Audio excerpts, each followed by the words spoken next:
everyone, and welcome to the 17th Annual Public Interest Environmental Law UK Conference. PIEL is a student-led initiative this year focusing on the legal developments of loss and damage. We also facilitate legal discourse through the PIEL UK podcast available on our streaming platforms. Historically, developing countries have been exploited through colonialism, imperialism, and industrialization. As a result, these nation-states lack the capital to adapt and mitigate climate change, thereby putting them in a vulnerable position. Loss and damage is a framework that offers access to funds and remedies to compensate for climate disasters and relief services. However, there's no international legal definition for loss and damage, and this concept remains legally ambiguous. Now, in the UK, there have been several successful cases of negligence in the context of climate change, and remedies often come in the form of compensation.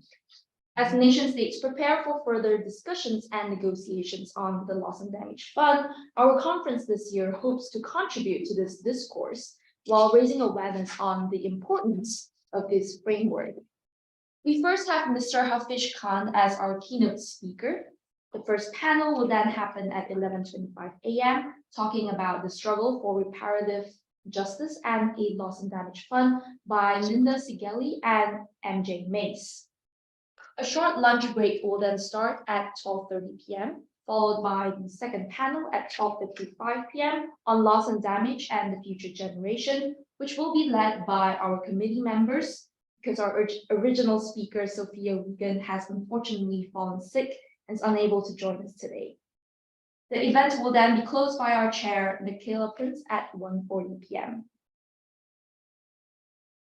Lastly, PIEL UK would like to extend our deepest gratitude to our speakers, Mr. Hafij Khan, Siegele, Mace, and our sponsors today, Francis Taylor Building, Queen Mary University of London, and University College London, who have made this conference a reality in partnership with UK Law and City University's Law Board.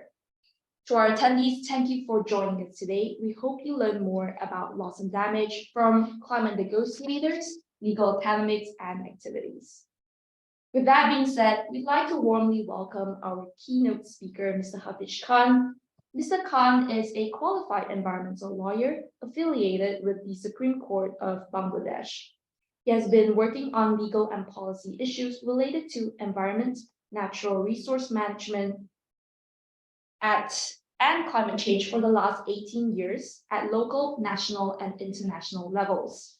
He's leading an organization called Center for Climate Justice Bangladesh. Mr. Khan was also involved with drafting various national legislations, policies, and plans in Bangladesh, including the National Adaptation Plan, NAP. Mr. Khan has been a climate change negotiator with the Bangladesh delegation for the last 13 years, and is now acting as the coordinator for the loss and damage team of the least developing countries group at the UNFCCC. He's serving as the member of the executive committee of Warsaw International Mechanism for Loss and Damage, an advisor to the LDC's member to the Transitional Committee for Loss and Damage Fund at the UNFCCC as well. He's published a good number of scholarly articles on legal and policy issues related to climate change. He has taught environmental law at North-South University and Independent University Bangladesh as an adjunct faculty. Mr. Khan, the floor is yours. Thanks a lot for a warm introduction. And hello, colleagues and friends. I'm Hafij Khan. To be honest, I would be happy to introduce myself as a community lawyer because I'm working with vulnerable communities for last now 20 years. So, luckily, I'm also involved with negotiation process last 13 years. And when the Warsaw International Mechanism was established back in 2013, I was engaged with that negotiation, and Linda also was there. So I'm now also acting as an executive committee member for the Warsaw International Mechanism, where I am trying to contribute to execute the different decisions. And currently, I'm also acting as an advisor to the Transitional Committee from a least developing country in the loss and damage Transitional Committee meetings. So this is how I'm involved with communities. I'm involved with international policymaking processes, also implementing the decisions of the UNFCCC processes. So from this perspective, I would like to share, friends and colleagues, some of the thoughts and ideas. I would also again like to thank the event organizers, because loss and damage got a momentum now, which is very critical. That's why I think this event is very timely. So what I said, from my working perspectives, I would like to share some of the thoughts regarding loss and damage. With that said, may I request to go second slide, please?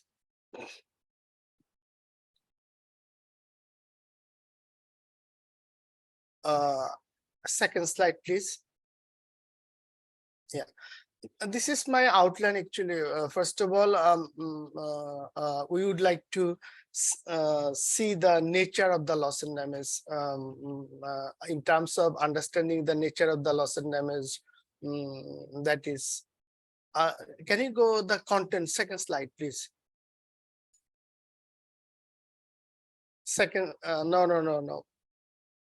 Outlines. Yeah, okay.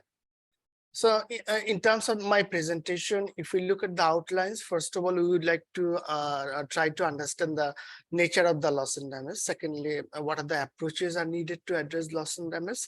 Thirdly, we would like to see the evolution of the international policies related to loss and damage under UNFCCC and also Paris Agreement. I will also would like to identify some of the milestones regarding the international policies related to loss and damage. Next slide, please. Next slide, please. Yeah. So as a lawyer, whenever we involved with the policy discourses, our first concern always is to define the terminology that is loss and damage. But colleagues, it's not so easy to agree on a definition in the international processes, because for example, we are now many years struggling to define the climate finance. So climate finance definition is not there yet. So loss and damage is definition is needed. However, still there is no agreed definition under the UNFCCC processes. But particularly if you look at the 2CP19 decision, that provides some definitional aspects to understand the loss and damage. That stated that loss and damage associated with adverse impacts of climate change includes in some case more than that which cannot be reduced by adaptation. This is how when we agreed on this decision back in 2019, our understanding was that loss and damage goes beyond adaptation, and we would like to start loss and damage as the third pillar of the policy regime. So this is how the negotiators or the drafters, we tried to understand loss and damage back in 2013. However, still the definition discussion is going on.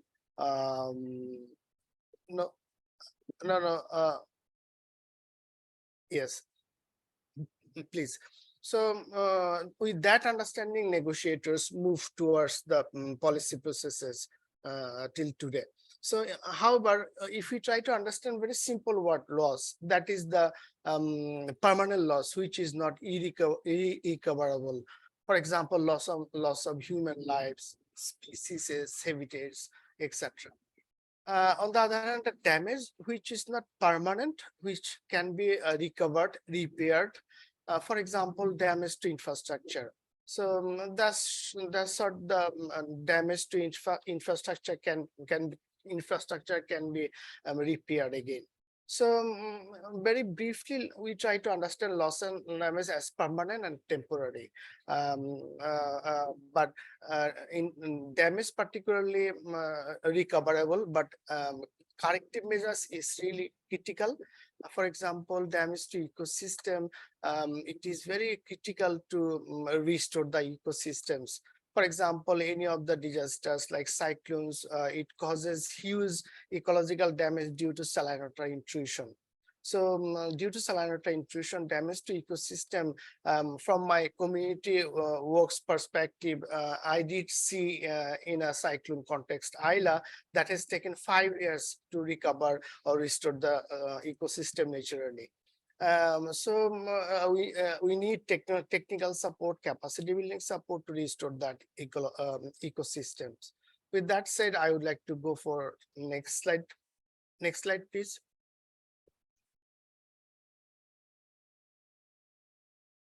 Next slide, please. Now, yeah, once we try to understand the loss and damage, now let us try to categorize the loss and damage.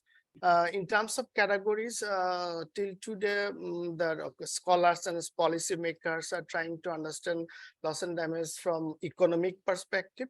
If loss and damage can be quantified in terms of monetary value. That's what we are trying to name it as economic loss. On the other hand, which is not economically or financially quantifiable, that is the non-economic loss and damage. So this is how the loss and damage broadly categorized. Some other categories the scholars try to understand. For example, loss and damage that can be avoided, that is avoided loss and damage through mitigation and adaptation. And second category is unavoided loss and damage, which is not avoided with appropriate measures like mitigation and adaptation. Thirdly, unavoidable loss and damage. So which is not at all avoidable, even whatever we measures take at this moment through mitigation, adaptation, or some other else.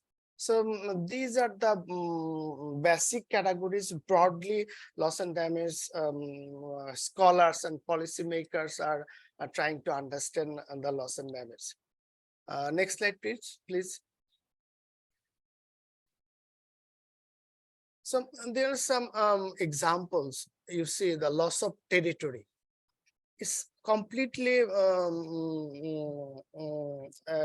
hazardous for the communities because they need to displaced forcefully to other places, and they at the same time they are losing their territories, homesteads, and culture values. Those are very critical short of non-economic loss and damage.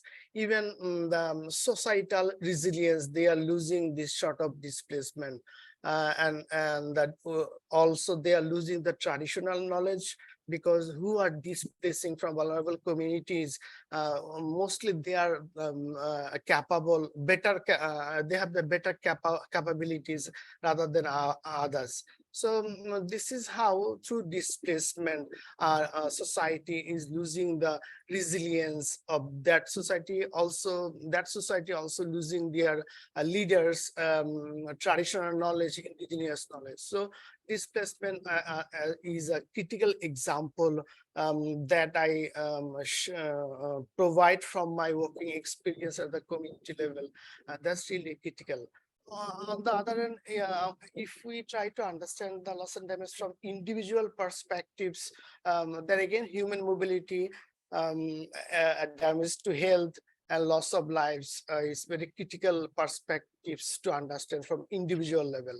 But in terms of societal level, what I tried to say earlier, for example, damage to ecosystems and damage to biodiversity, and also permanent loss of biodiversity and ecosystems are there. So this is how broadly loss and damage needs to be understood from three perspectives. One is from society, second is from the individual level, also from broader perspective of environment.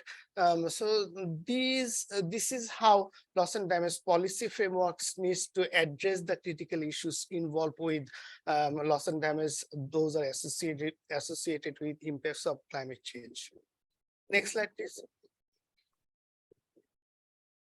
Next slide, yeah. So what I tried to understand the broader perspective of loss and damage. Now, if we try to understand the broader policy approaches that requires to address loss and damage. First of all, it's proactive approaches, and of course, mitigation is the best form of the proactive approach that sort can avoid the potential risk of the loss and damage. Secondly, adaptation, of course, the right adaptation measures can reduce again the potential risk, and of course, the minimize the even ongoing risk related to loss and damage. And thirdly, resilience of the communities and ecosystems. What I tried to say earlier, that is due to climate change impacts and vulnerabilities, communities are losing their resilience, ecosystems are their resilience. So if we can build up this resilience related to communities and ecosystems, that can also reduce the potential risk of the loss and damage. Now, if we think to address the loss and damage, then we need to initially develop develop some sort of tools and methodologies to assess the risk of the climate change. That risk is current and potential. So there is a need for a particular set of tools and methodologies to assess the loss and damage nature first. Then based on this identification, risk management strategies can be developed, because these are very important: risk assessment and strategy development, risk management, strategy development. So those can be implemented. And some other tools I would like to share that can also transfer the risk. For example, the insurance can be one of the tools that can transfer the risk. But challenge, you see, for a poor farmer from Bangladesh, his perspective, it is very difficult for him to provide the premium. On the other hand, the insurer, without the right premium, will not be involved in the insurance processes, because private sector is always profit oriented. So then what is the solution? Actually, if we can provide the subsidized premium, then poor farmers can be interested to be involved with the insurance processes.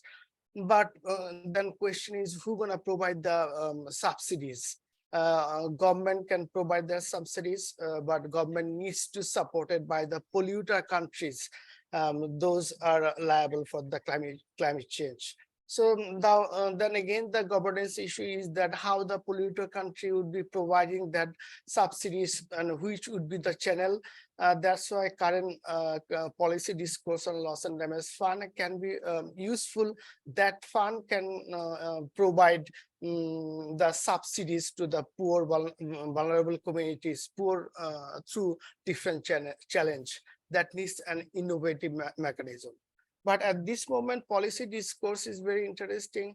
Developed country parties are trying to understand insurance is all about, but developing country negotiators, we do see insurance as one of the tools for the risk transfer, not all the approaches. And then the next concern is that is risk retention.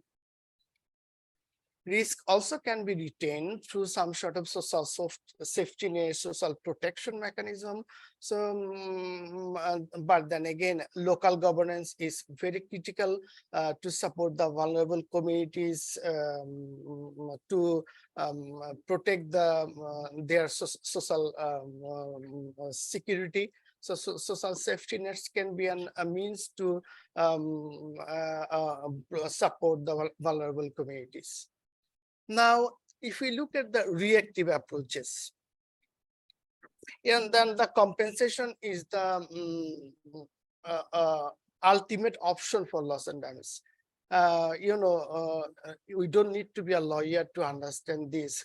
Loss and damage usually equals the liability and compensation. So for the permanent loss or permanent damage, we need to compensate. Then who gonna compensate, and how to compensate that, and how to access that compensation or monetary resources. Those are so critical issues in terms of addressing loss and damage. Monetary compensation not all about, because as I tried to say that to address the loss and damage, you need to provide some technical and capacity building supports. So compensation can be an approach, but liability or climate justice will be the hard to settle any of the cases related to loss and damage resulted from climate change impacts. Second is resettlement and rehabilitation. This is very critical. As I tried to say about the migration, when a person is forced to displaced due to sudden onset events like cyclones, floods, or even slow onset processes like salinator intrusion and ecosystem changes, losing their traditional livelihood. So, for example, a fisherman from the coastal zone of Bangladesh, he can be resettled to the hilly areas. So now challenge is he is losing his traditional livelihood. He used to catch fish in the ocean. Now he needs to develop agricultural skill in the hilly areas. So livelihood resettlement is really critical. Also societal resettlement. And culture is a big challenge. So even now the planned relocation is trying to address this resettlement and rehabilitation issues, but they are still face different difficulties for resettle and rehabilitate the displaced people. Then corrective measures, as I was trying to say, colleagues, please.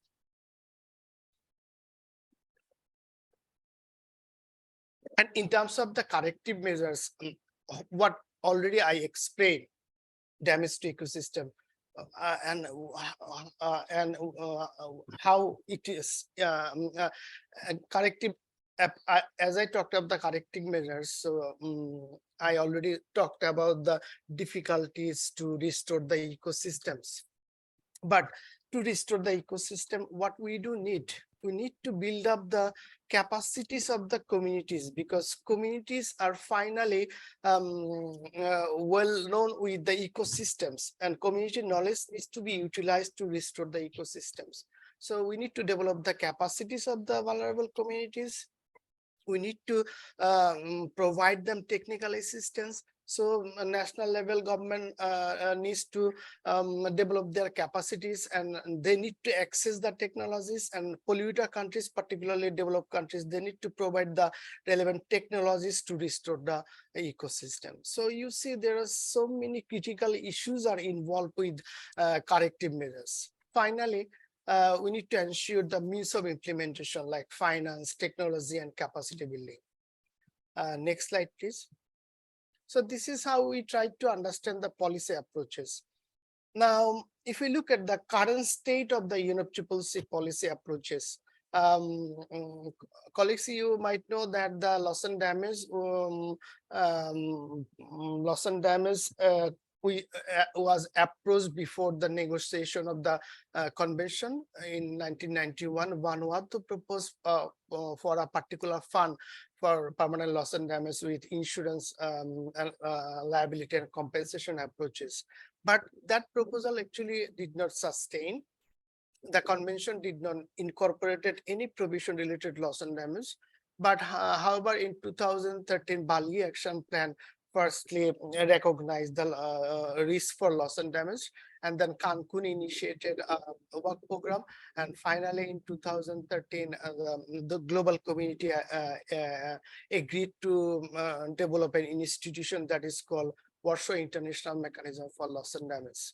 So at this moment, this is the institution is working under the UNFCCC. At the same time, uh, in 2015 Paris Agreement was adopted, and parties agreed to incorporate a standalone article, that is Article 8. So Article 8 also anchored this institution, that is Warsaw International Mechanism.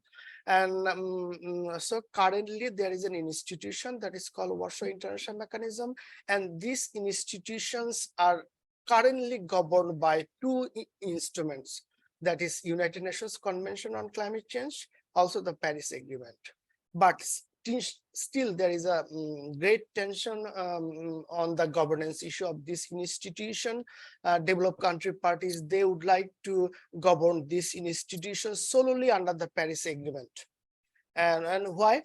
They are particularly interested solo governance under the Paris Agreement, because Paris Agreement Article 8 has an exclusion clause, that is para 51 1 CP 21, that stated that Article 8 does not provide any basis for liability and compensation. So this is how the developed country parties would like to bring the institution solely under the Paris Agreement. But developing country negotiators are really concerned, because this institution was agreed, evolved, and developed under the convention. Now, how come it can be solely governed under the Paris Agreement? So with that rationality, develop negotiators for developing countries, we are going for dual governance, so that both of these instruments can provide guidance to this institution. As of today, particularly from Madrid, we do see a mirror decision. Loss and damage related, all decisions are mirrored equally as COP decision, also the CMA decision, that is Paris Agreement. So with that said, just let me talk briefly about the institution, how it is working. Basically, this is the institution further established an executive committee with 20 members from developing countries. This executive committee is acting as now the policy arm of this mechanism. And this executive committee is mandated to implement the three functions of the Warsaw International Mechanism. I'm also a member of this executive committee.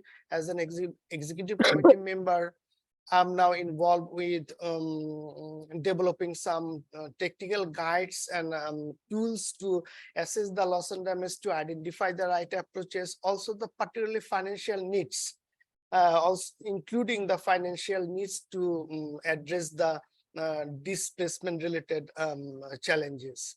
So this executive committee also supported by some expert groups. So far there are 5 expert groups, including the task force on displacement, an expert group on action and support, an expert group on non-economic loss and damage, an expert group on slow onset processes, and another is on the comprehensive risk management.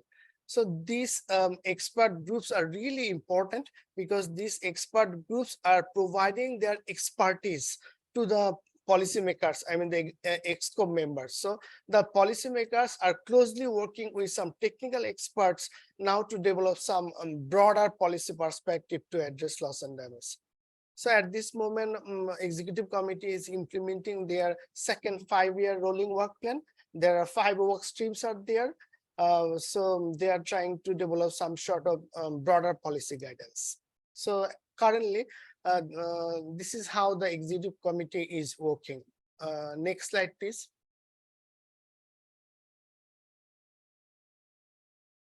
Now, I talked about the Article 8 of the Paris Agreement. So particularly, if you read the second paragraph, para 2, that is Warsaw International Mechanism shall be subject to the authority and guidance of the Conference of the Parties serving as the meeting of the body of the Paris Agreement. You see, shall be subject to. This is the rationale or argument of the developed country negotiators, that the Warsaw International Mechanism will be governed solely under Paris Agreement. But our still concern is that one institution is established under convention, how it can serve solely under another instrument. There needs to be some sort of agreement how to we ensure the dual governance. So with that said, I would like to go for next slide. Next slide, please. Now, I talked about the executive committee, that is developing country parties are trying to structure this executive committee as policy arm so that it can provide the broader policy guidance, not only the international level, also at the regional level, national level, so that vulnerable communities can take the right actions to address the loss and damage. Secondly, there is another institution that is called Santiago Network on Loss and Damage that was established back in at COP25 in Madrid. So Santiago Network was established to provide the technical assistance to the vulnerable communities. But this institution further evolved strategically.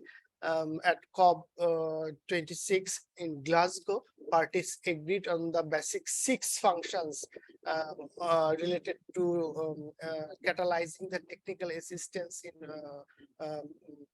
vulnerable developing countries. And based on these 6 functions, later at COP27, there is an institutional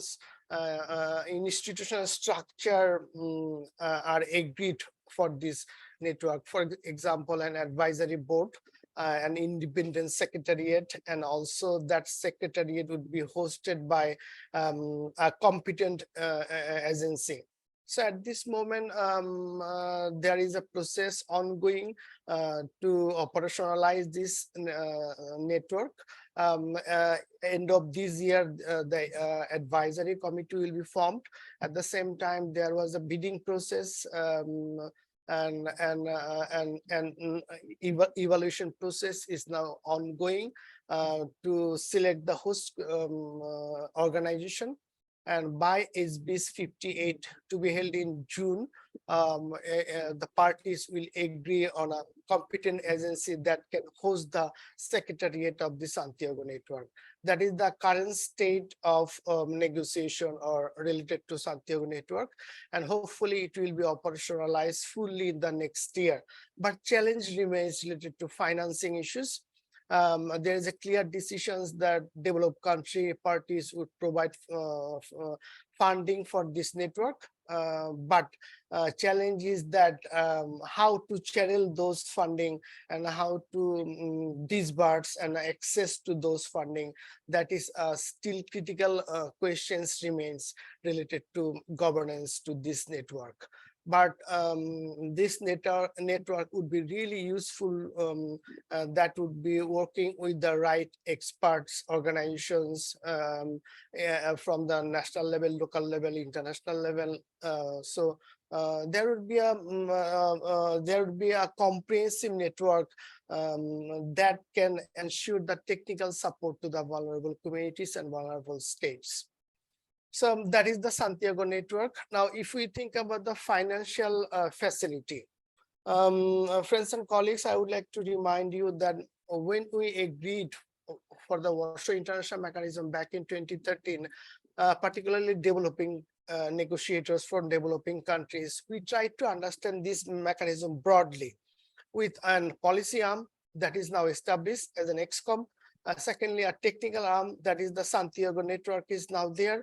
Third is the financial facility. So that was the understanding, and based on that understanding at COP27, the negotiators from developing countries all we work together to establish a particular dedicated fund for loss and damage. So at COP27, all parties agreed to establish a fund and new funding arrangements.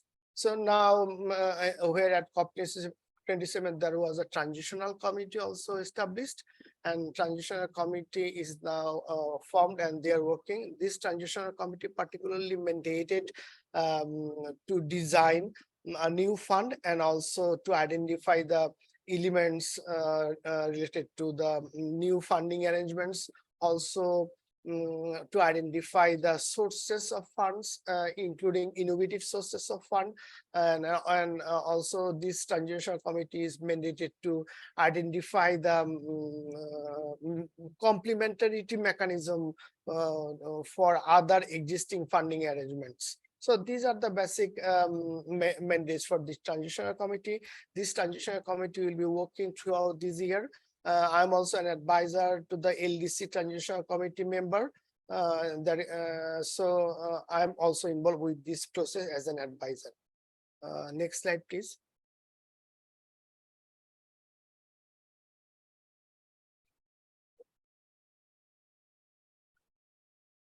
So, and this is what I was trying to talk about, the mandates of the Transitional Committee. First, to structure the governance mechanisms for this fund and the institutions and modalities, and there is a need for clear terms of reference for this fund. And second is the defining the elements of the new funding arrangement is quite important. And thirdly, identifying and expanding sources of funding, and also including the innovative sources. Fourthly, ensuring the coordination and complementarity with existing funding arrangements.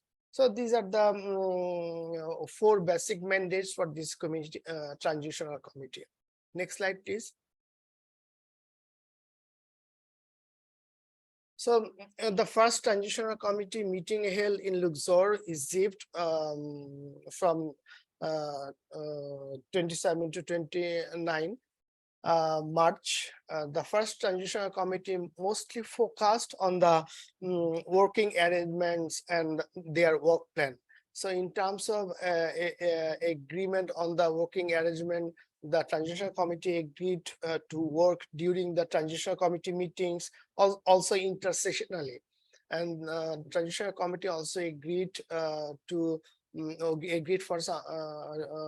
for some submissions from the relevant stakeholders, and also transitional committee agreed to call for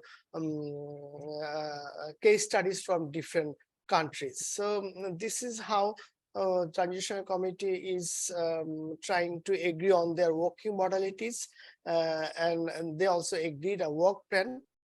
What we do see on the screen, this is their work plan. First transitional committee already done. Then the workshop 1, that is 29 to 30 April in Bonn. Then this workshop will be informed TC2, that will take place 24 to 27 May, any of the countries in Europe. And transitional committee 2 also would be useful to provide some inputs and guidance to the second Glasgow dialogue that will take place during 8 to 10 June, also during the SBs 58. So this Glasgow dialogue was established without particular mandates to agree on some sort of recommendations, but COP27 provided some guidance, this Glasgow dialogue, to take into account the decisions of COP27. So Glasgow dialogue are now very important, and SBI chair in collaboration with the executive committee of the Warsaw International Mechanisms, also transitional committee, they are trying to develop the modalities of the second Glasgow dialogue, which will be very important and critical to provide further guidance to the work of the transitional committee. Then the second workshop will take place 22nd to 23rd in Bangkok. Second workshop will provide inputs to the third transitional committee meeting, August to 1st September. And finally, after this basically these 3 meetings were mandated by the COP27, but first Transitional Committee agreed to extend one more meeting, that is now agreed for fourth meeting of the Transitional Committee. Between third and fourth meeting, there will be a ministerial consultation, because currently TC members are trying to understand that third TC meeting will be final one, and fourth will be useful for drafting the recommendations, because this TC meeting, Transitional Committee is ultimately mandated to make some recommendations for the consideration at COP28. So this is the work plan of the Transitional Committee, and now we all are looking forward for the first workshop. With that said, can we go for the next slide? So so this is how the broader spectrum of the loss and damage policy regime under the UNFCCC. That's what I was also trying to provide some historical background earlier. That is COP13 Bali Action Plan recognized the risk, and then COP16, that is Cancun, adopted the work plan. Then COP18 also important. COP18 agreed to establish an international mechanism. That was the important start to establish the Warsaw International Mechanism that was adopted later at COP19.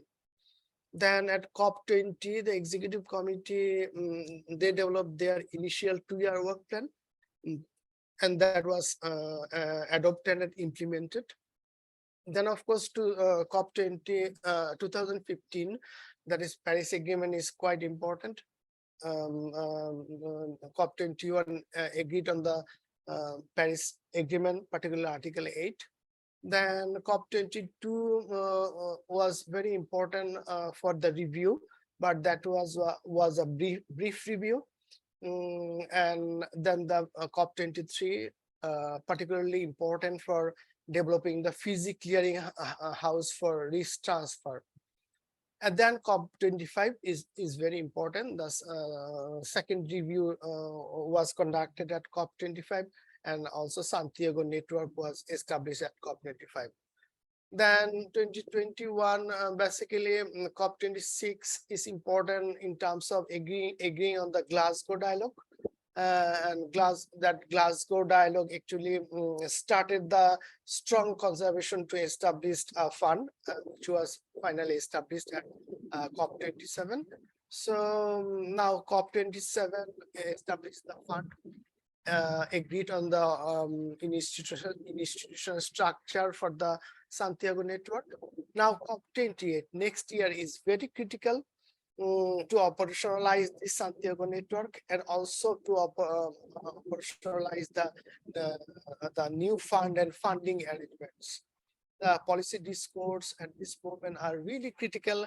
Developed country parties, Transitional Committee members, they would like to assess comprehensively on the existing funding arrangements, particularly outside the convention, particularly from the humanitarian and disaster management regimes. So, colleagues, humanitarian assistance and disaster management approaches is not adequate. From my working experience from the community, I would like to share that soon after an event like a sudden onset event like cyclone or floods, we do see the huge volunteers are there, particularly with humanitarian assistance, and they try to provide drinking water, sanitary support, health support. But from my real life, after Cyclone Aila and also Cyclone Sidor in 2007 in Bangladesh, I realized that those sort of relief approach is very important. But unfortunately, we realized that after 3-4 months, all these volunteers are not active to support the victims. So this is basic critical limitations of the humanitarian assistance, and there are approaches, but we do need to develop some sort of innovative financial mechanism that can provide financial and technical support soon after an event to the vulnerable communities. That is clearly absent. And on that realization, the TC members from developing countries are trying to design the first fund, then to structure the arrangement. With that approach, Transitional Committee members are working. So let's see how they make some recommendations end of this year. But ministerial consultation will take place between third and fourth TC meeting. That ministerial meeting also quite important for the political decisions, political guidance for the transitional committee to develop their recommendations. Next slide, please. So ended about my slides. So with that said, I would like to conclude with saying that loss and damage is now the reality. We need to address loss and damage immediately, but to address the loss and damage, we need to develop some sort of innovative financial mechanisms that can assist vulnerable communities soon after an event, and to ensure to develop those sort of institutional arrangements from the local, national, and international level. There is a need for innovative thoughts and ideas. Transitional committees are working over there, but still the academic community, civil society, NGOs can come up, also youth students can come up some ideas, and also some sort of advocacy programs to support the transitional committee members. So Santiago network is there. So if Santiago network can provide technical assistance, and this fund can provide the financial resources, and executive committee can provide the policy guidance. So this international mechanism is now got comprehensive institutional arrangements, but that needs to be operationalized. And this is a kind of top-down approach. The international community is trying to structure the institutions, policies, and legal framework for loss and damage. At the same time, national level, national governments needs to take immediate actions to develop their national institutions, national mechanisms, so that they can channel those funds, technical assistance available at the international level. Bangladesh government is seriously thinking, for example, to develop a comprehensive national mechanisms, including a dedicated fund for loss and damage. So this sort of initiative can be really useful, because that can also provide some inputs to the ongoing top-down policy approaches. So we need both the approaches, bottom-up. National government needs to act immediately.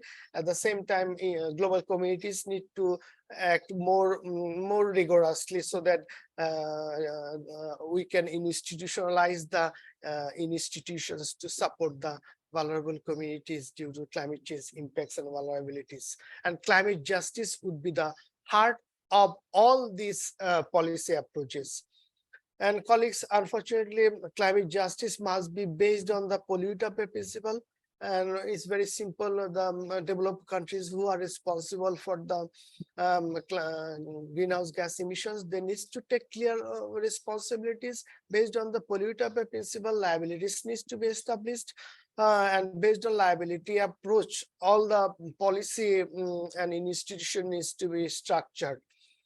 but it is really difficult to some extent to ensure the liability and compensation approach under the UNFCCC processes, because during the adoption of the Paris Agreement, we kind of agreed not to discuss liability and compensation under UNFCCC processes, but still framework convention is there. Framework convention does not provide any barrier to discuss liability and compensation. Thirdly, which is very optimistic, that is litigations. The legal communities are now very much involved with litigations in different jurisdictions at the national level, at the even regional legal forums. Also now the ICJ, so law of the sea tribunal. There are so many jurisdictions are utilized by the legal communities to establish liability and compensation approach. So now loss and damage is really critical, and it's a momentum.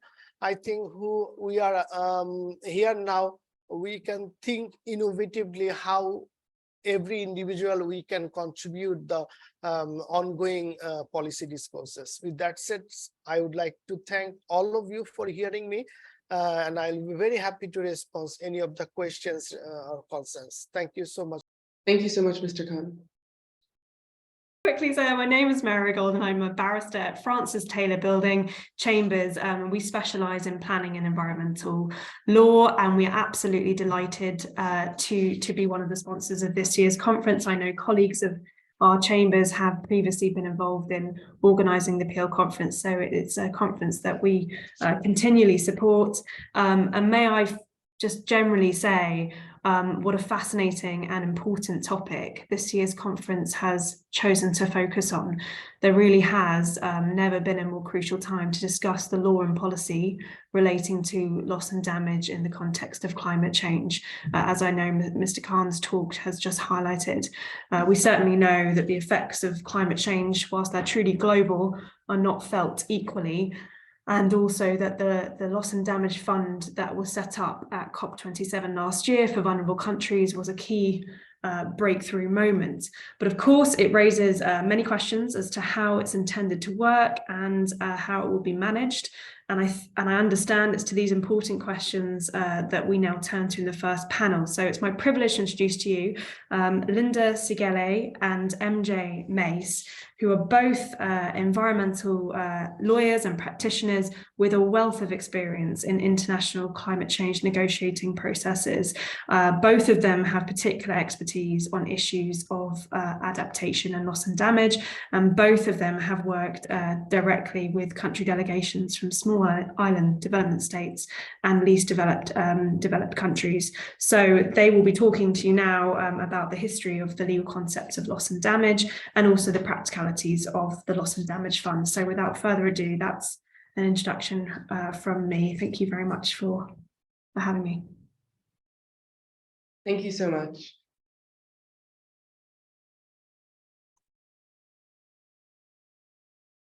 No. Sorry. No, no. Yes.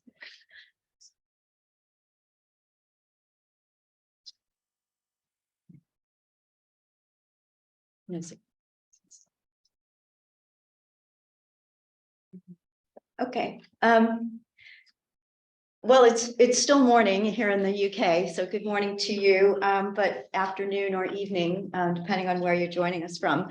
And I wanted to thank the organizers of this PIEL conference and the sponsors for inviting me to come and give you a little bit of background on loss and damage in the UNFCCC process.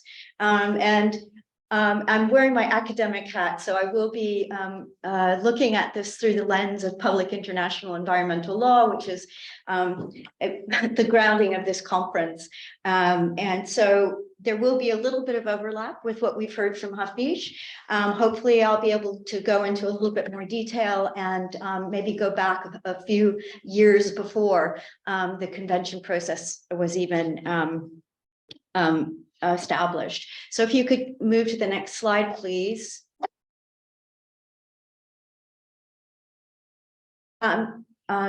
the outline. So I'm going to start out with looking at principles of international environmental law, notions around sovereignty and responsibility, move to highlights of loss and damage in the UN system, and then look at where we can find loss and damage in the UN Framework Convention on Climate Change. So the framing convention and its trajectory or evolution over the years in legal documents, not just the convention, but decision language. We'll briefly cover the institutional arrangements on loss and damage, which Hafij did so well already, and look a little bit at highlights around what science is telling us about loss and damage, and MJ will go into a lot more detail around that, and finally look at some recent events in the international process around climate change and international law. So next slide, please.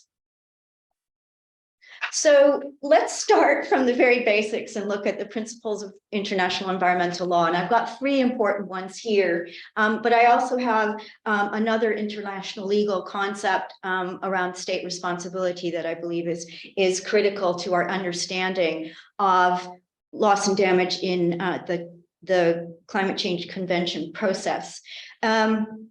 First of all, principles of international environmental law are really a tension between sovereignty under international law and responsibility. And the first principle, the no harm rule, says that states are under an obligation not to cause harm to the environment of other states or to the areas beyond national jurisdiction. So while states have sovereignty to exploit their natural resources, they also have an obligation not to cause harm in doing that to other states. So here's one of the first times we see responsibility in public international environmental law. Then we have the precautionary principle, which also puts an obligation on states to address possible threats of serious or irreversible damage, even in the lack of full scientific certainty. Again, an obligation or a responsibility to act in the face of potential serious or irreversible damage or loss. Then we have the polluter pays principle, which Hafij mentioned, where the polluter should, in principle, bear the cost of the pollution. It should be noted that both the no harm rule and the precautionary principle are embedded in the UNFCCC convention language, but the polluter pays principle is not de jure or de facto in there. It's just something to note. Now let's look down at state responsibility, and the International Law Commission issued a set of draft articles on the responsibility of states for internationally wrongful acts. And I personally believe this is potentially relevant to the loss and damage discussions we're having today. And just to briefly encapsulate what the state responsibility for internationally wrongful acts piece of law says, it says that states must cease wrongful acts. And then once they've ceased that wrongful act, they are to provide reparation for the injury that they've caused to another state. And that reparation can be in the form of restitution, bringing something back to the way it was before the injury, compensation, paying some form of monetary value for the property or thing injured, or satisfaction. In other words, somehow righting the wrong in a way that is satisfactory to the injured state. So I think these ideas, we see compensation spoken about, we hear rehabilitation and restitution discussed under the framing of loss and damage. We heard a number of those concepts brought out by Hafij, not just from an international perspective, but from a national perspective and a local community perspective. And so just for us to bear in mind that there is draft law at the international level around how state responsibility should occur. I think the piece that we need to consider perhaps, and I know a number of lawyers have thought about this, especially in Europe recently, is is what is an internationally wrongful act, and can we attribute perhaps climate change impacts to an internationally wrongful act? I won't go any further into that, but something for us to consider. Next slide, please. Okay, just to kind of pull back and understand where and how loss and damage has been treated in the UN system. It goes back before the convention was agreed or adopted and ratified. We can look back at least as far as December 1989, when the UN General Assembly issued two relevant resolutions, one on the possible adverse effects of sea level rise on island and coastal areas, particularly low-lying coastal areas, and another, the protection of global climate for present and future generations of mankind. Among other things, Resolution 44206 recommends that the vulnerability of affected countries to sea level rise be considered during discussions of a draft framework convention on climate. So even before the convention was established, we see the international community through the UN General Assembly talking about vulnerability of affected countries, talking about sea level rise, which is a slow onset climate impact, and for those issues to be considered under this yet to be adopted convention. Resolution 44207 further recommends that negotiations on a draft framework convention commence as soon as possible, taking into account the preparations for the 1992 Rio Conference on Environment and Development, of which I'm sure you are very well aware. In 1990, through Resolution 212, the UNGA established the International Negotiating Committee to prepare the Framework Convention, with the first negotiating session scheduled for February 1991, the objective being to have the draft Framework Convention ready for the June 1992 Rio Conference on Environment and Development, which is commonly known as the Earth Summit. At the same 1990 session of the UNGA, members recognized that climate change and sea level rise would seriously threaten low-lying islands and coastal zones. So we constantly are seeing that there has been discussion around potential losses and damages to vulnerable communities and countries at a very, very early stage in discussions around the convention itself. So the momentum was building towards a proposal on sea level rise, which was tabled by Vanuatu on behalf of the Alliance of Small Island States at the International Negotiating Committee meeting that was held in December 1991. And this proposal was an annex to an article on an insurance mechanism that was in the existing negotiating text at the time.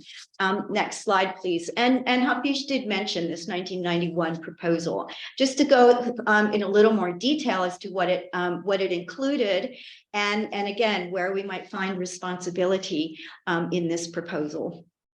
As part of the insurance mechanism in the draft text, Vanuatu for AOSIS proposed to establish an international climate fund. We've heard that happening again recently. A separate international insurance pool to provide financial insurance against consequences of sea level rise. So it was very specific to sea level rise.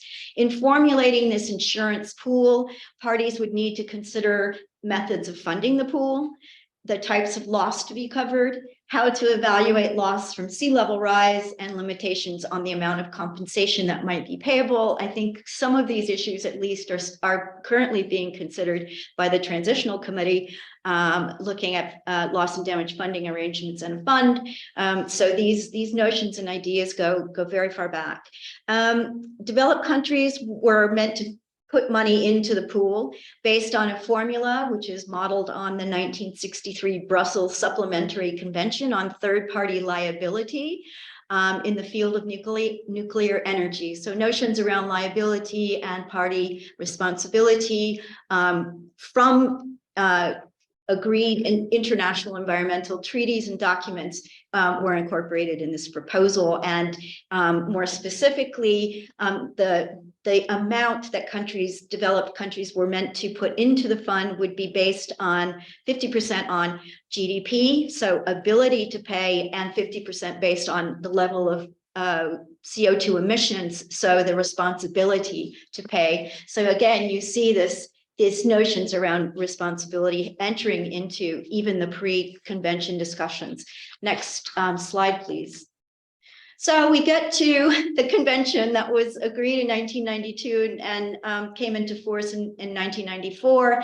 And really the only remnant of the language on insurance is found in Article 4.8 of the convention, which says that in the implementation of the commitments of the article, parties must give full consideration to what actions are necessary, including actions related to funding, insurance, and transfer of technology, so means of implementation in part, to meet the specific needs and concerns of developing country parties arising from the adverse effects of climate change and or the impact of the implementation of response measures. And I'll talk a little bit about why this paragraph was problematic for vulnerable countries, countries vulnerable to the adverse effects of climate change for a very long period in the history of the convention itself. But before I do that, I want to show you a few more areas in the convention where we find notions around responsibility and loss and damage, etc. So next slide, please. I won't go into these in too much detail. You can read them, and I'm happy for the organizers to provide you with a copy of these slides. But even in the preambular language of the convention, it says that the largest share of historical and current global emissions of greenhouse gases has originated in developed countries. So we've got a notion of responsibility around adverse impacts of climate change. It looks at it considers the global nature of climate change and calling for an international response, but it also realizes that countries have differentiation in their responsibility and as well as their capacity to address climate change. And Hafij certainly brought up notions around capacity and the need to build our capacity to address loss and damage.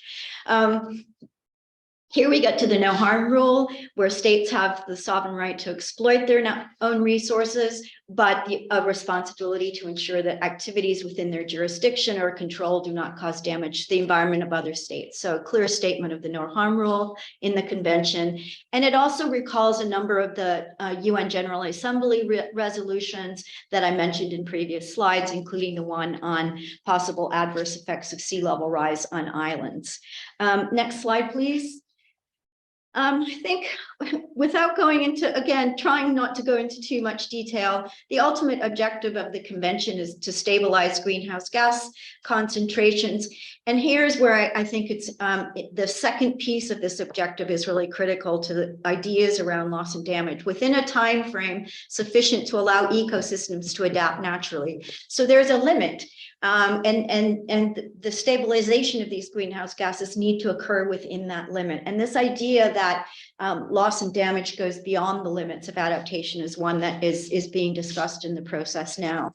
Then if we just look at some of the guiding principles under the convention, we have a principle that looks at common but differentiated responsibilities and respective capabilities of states, and that developed country parties should take the lead in combating climate change. So pointing directly to responsibility.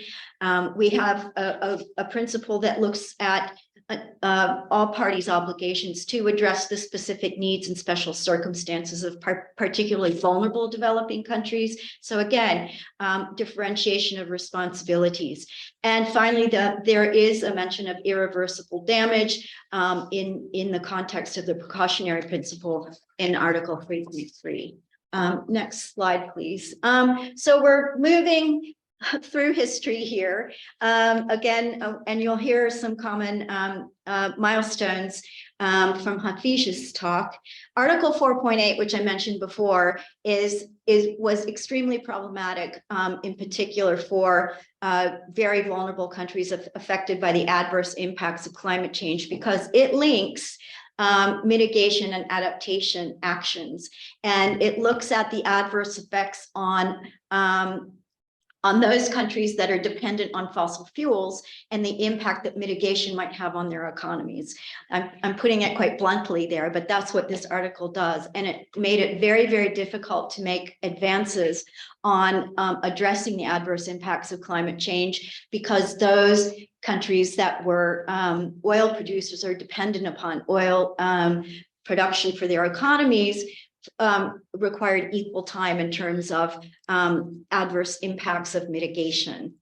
So the separation between these two issues came in Bali, in the Bali Action Plan that Hafij mentioned, where mitigation activities and the impact of mitigation activities on countries dependent on fossil fuel production was separated from adaptation and the consideration of adverse impacts of climate change on particularly vulnerable countries. And this was really critical, because this really opened the door and our ability to consider those two issues separately. And as Hafij mentioned, in part of this Bali Action Plan outcome, risk management and risk reduction strategies and means to address loss and damage were specifically included in the draft text.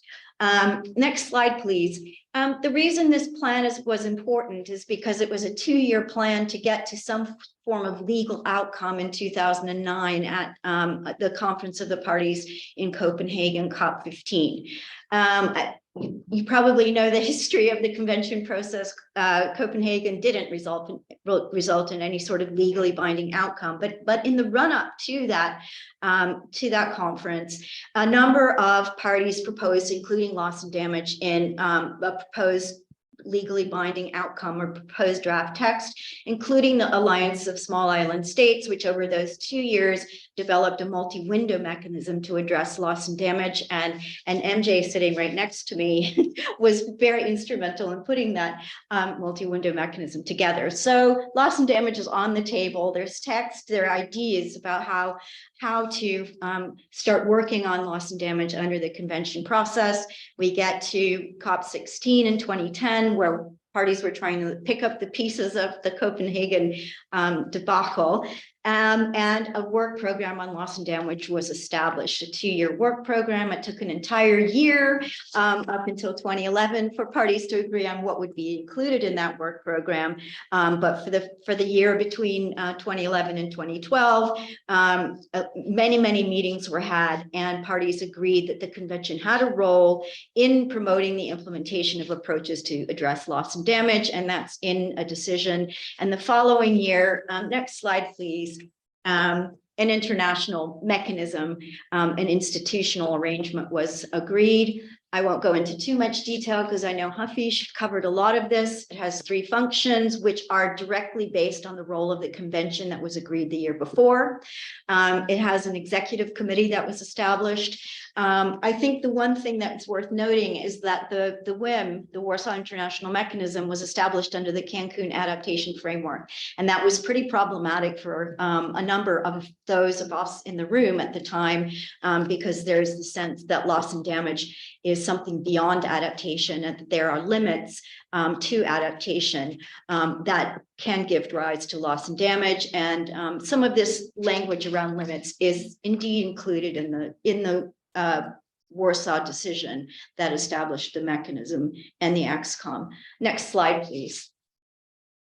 Won't go into too much detail around the WIM XCOM because Hafij gave you quite a bit of information on this. Meets twice a year, operates under a 5-year rolling work program with the 5 strategic work streams, including slow onset events, non-economic losses, comprehensive risk management, human mobility and action and support.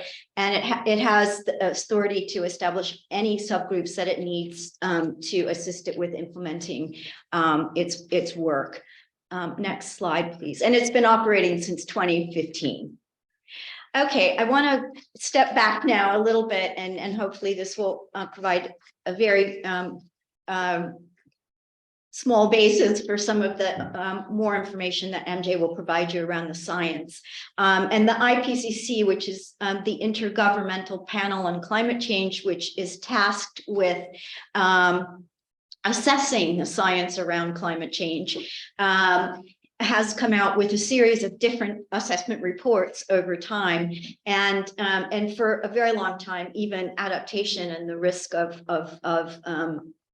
us overreaching the limit around natural adaptation of ecosystems and other things wasn't really discussed in the assessment reports. But in the 2014 fifth assessment report, the group that looks at impacts, adaptation, and vulnerability recognized that there were limits to adaptation, and it categorized these limits into hard and soft limits. The hard limits were those that will not change no matter what you do, and the soft limits are limits to which change could happen over time, but where countries, for example, might not have the capacity to affect those changes at this point in time, or technology is not available at this point in time to affect those limits.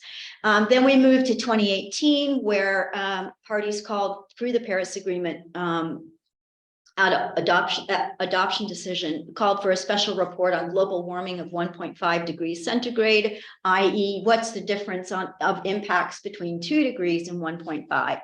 And this is what it says in respect of impacts, that risks across critical sectors are projected to increase at 1.5 degrees centigrade compared to present day levels, and increase further at 2 degrees Celsius.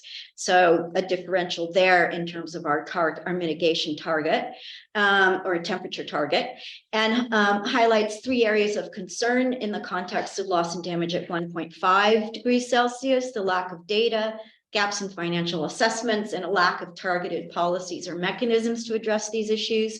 And it says that limiting temperature increase to 1.5 degrees Celsius versus 2 degrees Celsius is expected to reduce a number of risks, particularly when coupled with adaptation efforts that take into account sustainable development. So a recognition that we are really running up against the limits of adaptation, and that ambitious mitigation will indeed have an effect. And finally, and I know MJ is going to go into a lot more detail around this, the 6th assessment report happened over the first bits of the 6th assessment report came out in 2021, but a synthesis report was agreed just earlier this year, and that synthesis report says that adaptation does indeed have its limits, that increasing climate-fueled extreme events have already exposed millions of people to food and water insecurity and are driving displacement, especially in SIDS, that loss and damage from slow onset events, such as reductions in water availability, agricultural production, including fisheries, disease spread, and sea level rise is already happening, and that those who have contributed the least to warming are disproportionately being affected. I put that last one in there because that's where we get our responsibility concerns, and who is obligated to help who. Next slide. I won't go into detail because on this, because Hafij put up the entire Article 8 of the Paris Agreement and talked through those. But what I would like to say under the starred bit is that outside of the word support in Article 8, support to countries for addressing loss and damage, there are no provisions for financing approaches to address loss and damage in the Paris Agreement, nowhere. So the only mention of support for loss and damage is ring-fenced in Article 8. We talked about Decision 1 CP21 paragraph 5, where parties agree not to involve or provide a basis for any liability or compensation. And there another thing about Article 8 is there's no differentiation between developed and developing countries parties in this article. So this idea of common but differentiated responsibilities is really not embedded or integrated into Article 8. So that there are some issues and problems from my personal perspective in that article. Next slide, please. Okay, I won't read all of these, but we're going back to public international law. And in lodging their documents of ratification, parties noted the law of state responsibility in public international law in a number of declarations. The Paris Agreement itself says that parties cannot reserve. In other words, they have to accept all of it or none of it. But in ratifying the Paris Agreement, a number of parties said that by ratifying or acceding to or accepting the Paris Agreement, it did not indicate that they were renouncing any rights under international law concerning state responsibility for the adverse effects of climate change. So I think this ties us right back into the first slide we saw on international principles, international environmental law principles, but also just principles of international law and the law of state responsibility. And so that's clearly out there. Those declarations are lodged. And I think it's important for us to remember that. And that is a direct response by many countries to the provision in Decision 1 CP21, paragraph 51 about compensation and liability. Next slide, and we're getting towards the end. I know this has gone on quite long and it's got a lot of detail. I just wanted to say that after the Paris Agreement, when parties were negotiating the rule book for how to implement the Paris Agreement, parties were successful in including loss and damage in the reporting frameworks and in the global stocktake, the 5-yearly global stocktake framework. So loss and damage under the Paris Agreement has been broadened out into other Paris Agreement processes. Next slide.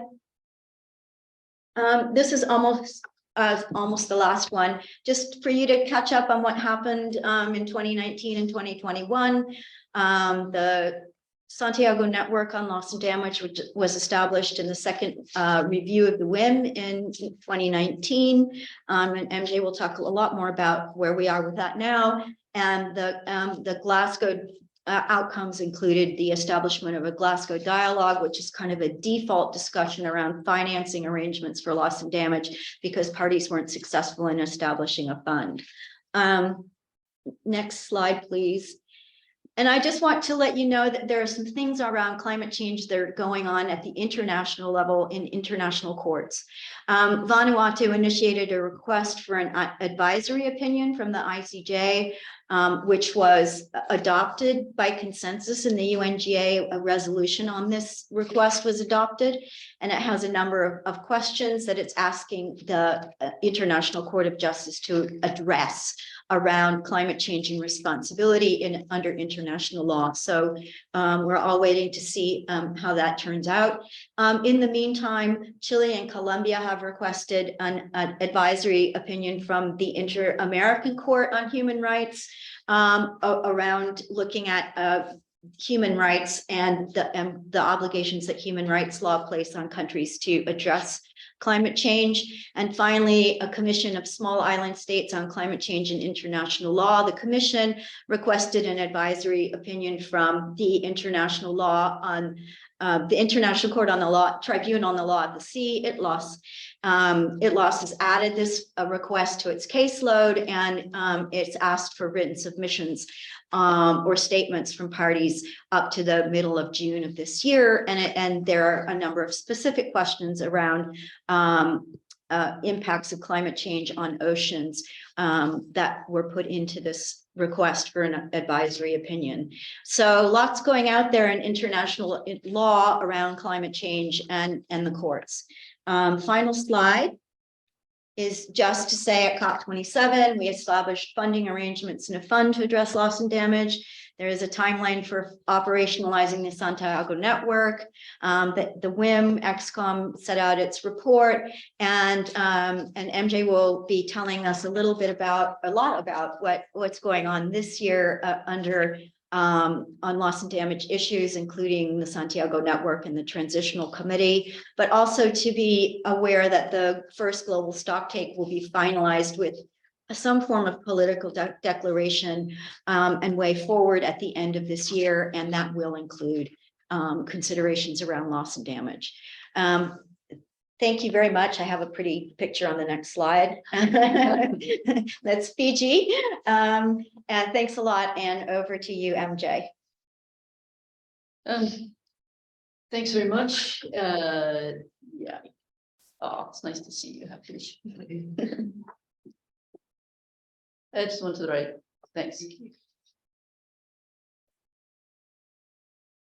All right. Yeah, a lot's been said already. First, let me also, as others have done, express my thanks to the organizers and also, for the invitation, and the sponsors, of course, for the sponsorship. I definitely participated in a PIEL event probably like 10 years ago. So it's nice to be back again. Life is so circular. Okay. All right. What I'm going to speak to, I guess, is really going to be it's a bit about the science, and then a bit about the relevant decisions that have already been discussed by Hafij and by Linda. And I think, thematically, I guess if you had to think of it that way, there's quite a disjoint, and I think maybe that's worth bringing out. And can I just say, as a complete aside, that I love that you've titled this conference "Love Your Mother." I think that's just really sweet. Okay, can we have the first slide, please? Thanks. Okay. Can people see the slide fully who are watching from somewhere else? They can't see everything, Yes. all the clutter that we're saying. Okay, that's great. Okay, what this is, and many of you hopefully will already have seen this, this is what's always called the burning embers graphic. And this gets updated from IPCC assessment report to IPCC assessment report. And the latest version you'll see is even more concerning than the previous version from the fifth assessment report. What you want to look at here is basically first probably look at the key, and you'll see that where you've got maroon, which is kind of at the top of the key, you're really looking at significant impacts with potential irreversibility, and that's what we really need to be worried about. And if you look horizontally, I put a little blue arrow there to help you a bit, but the 1.5 limit is where we're sort of aiming to get under the Paris Agreement. Where we are currently is at about 1.1 degree of warming. And you'll see that already with respect to unique and threatened systems, we're already moving into the red zone, which is already a sort of a severe and widespread impacts and risks. I think, with respect to unique and threatened systems, again, the bar on the left, and this is really in the context of whether we're already in the world of loss and damage or not. I think you're getting the flavor that we're walking right into it.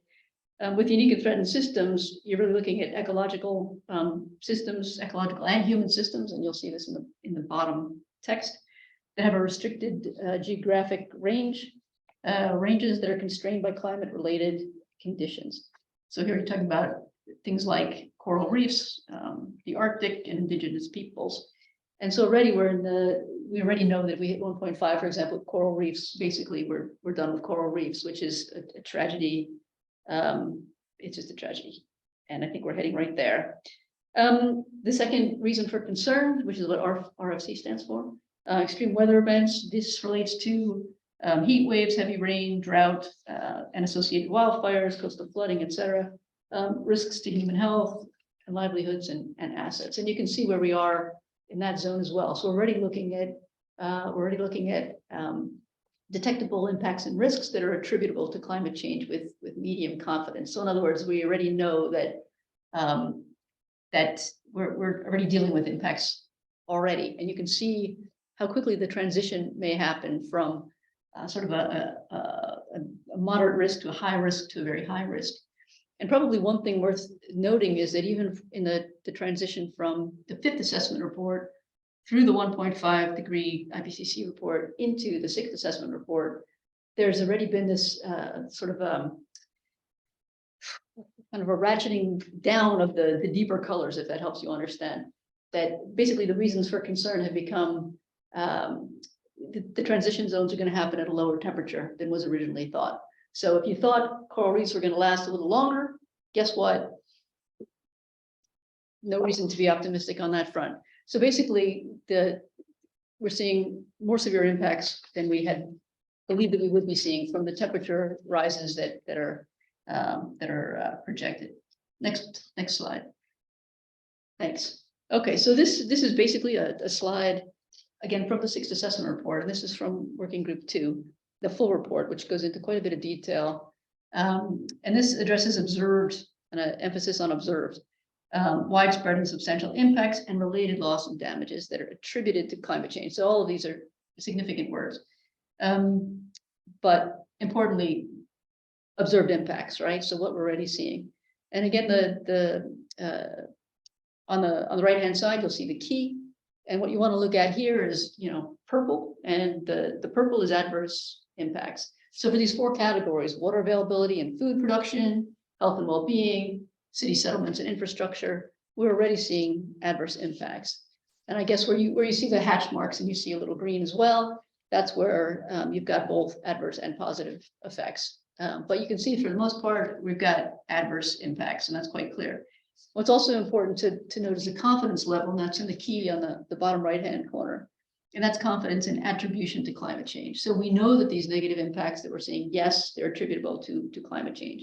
You can also see with these 3 little dots, which is kind of a new thing, the degree of confidence in those statements. And you can see that there's high or very high confidence in all of the statements. Like on the left-hand bottom corner, you'll see for cities and settlements, for inland flooding, for storm-induced damages in coastal areas.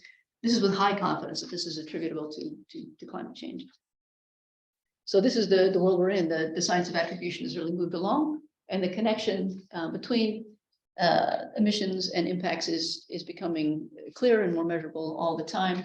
So we're in quite a different state, actually, from 20 years ago, 30 years ago, when we were first looking at what could be anticipated from climate change. So when you had the 1991 AOSIS proposal, this was an anticipation of sea level rise, which was inevitable based on just the way our global system works.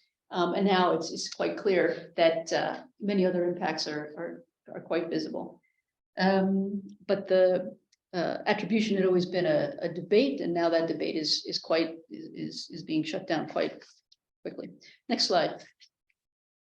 Again, this is on attribution, and you'll see again, this goes to basically the confidence in attribution. So medium confidence, likely, very likely, virtually certain. If you follow the IPCC process at all, you'll see that even medium confidence means quite a bit. So again, it's very clear that we're in the world of impacts, and we're in the world of attributing these impacts to emissions that we all know are continuing to increase. Next slide. Okay, Hafij and Linda have spoken to soft and hard limits to adaptation. I thought I'd just put up a few paragraphs out of the IPCC 6th assessment report that indicate that soft limits to some human adaptation have already been reached, but of course can be overcome with more finance, governance systems, institutional and policy approaches. But basically, we're already seeing the reaching of some soft limits to human adaptation. The same with natural systems, except here where we see that some natural systems are actually reaching the hard limits of their adaptation capacity. And these include, again, some warm water coral reefs, coastal wetlands, some rainforests, and some polar and mountainous ecosystems. And this is, again, with high confidence. So that's a big statement from the IPCC. And we also know that above 1.5, we're going to be seeing some very hard adaptation limits reached. And also, as has been said by previous speakers, adaptation does not prevent all loss and damages. And that is being acknowledged, of course, now by the IPCC, that even with adaptation, we're going to see loss and damage. And we are seeing loss and damage. And it's also clear that the loss and damage that we're seeing is unequally distributed, and also is not comprehensively addressed by the current financial, governance, and institutional arrangements that exist, particularly in vulnerable developing countries. So this is the state of play. It's not a pretty picture. Next slide. Thanks. Okay, so now kind of backing up a bit, and getting it's sort of a sharp contrast when you go from the science to the outcomes of the negotiating process, right? Because what is a negotiating process? It's countries with very different situations, all sitting in a room trying to reach agreement, and it's a process that works by consensus, right? So in a way, good luck, right? You're going to have a sort of least common denominator. You hope to avoid a least common denominator approach, but it's very much a negotiating process. So the decisions that you see come out of a negotiating process it's quite political. So what I've got up on the slide here is the Santiago Network, right? Which is it's not the WIM and it's not the Transitional Committee. I'll get to that. But just a little context for the Santiago Network. Where did this even come from? I mean, we've been hearing calls for a fund to address, and here I mean addressing loss and damage as opposed to averting, minimizing, to actually address loss and damage. We've been hearing calls for forever, right, for a fund to address loss and damage. And a bit of a sidestep in a way was a suggestion. Well, look, because you've got, how do I even put this? You've got groups of parties that are quite. This is where things get a bit dicey. They're groups of parties that are quite happy to cruise along and say, look, there's already quite a bit of money on the table, for various purposes. Why not? You say you need a new fund. We say you don't need a new fund. We've got all these systems out there. Can't you just look at those? Of course, if you then talk to all those, all the different organizations that are out there in the world, and you ask them, are they addressing loss and damage? They would be quite likely to say no. So you have this mismatch between what, and I guess it's not really fair to say developing countries and developed countries and to make it really a face-off like that. But within the negotiating process, that's the flavor of it. And so you definitely have developing countries calling for, some actual tangible progress in addressing loss and damage.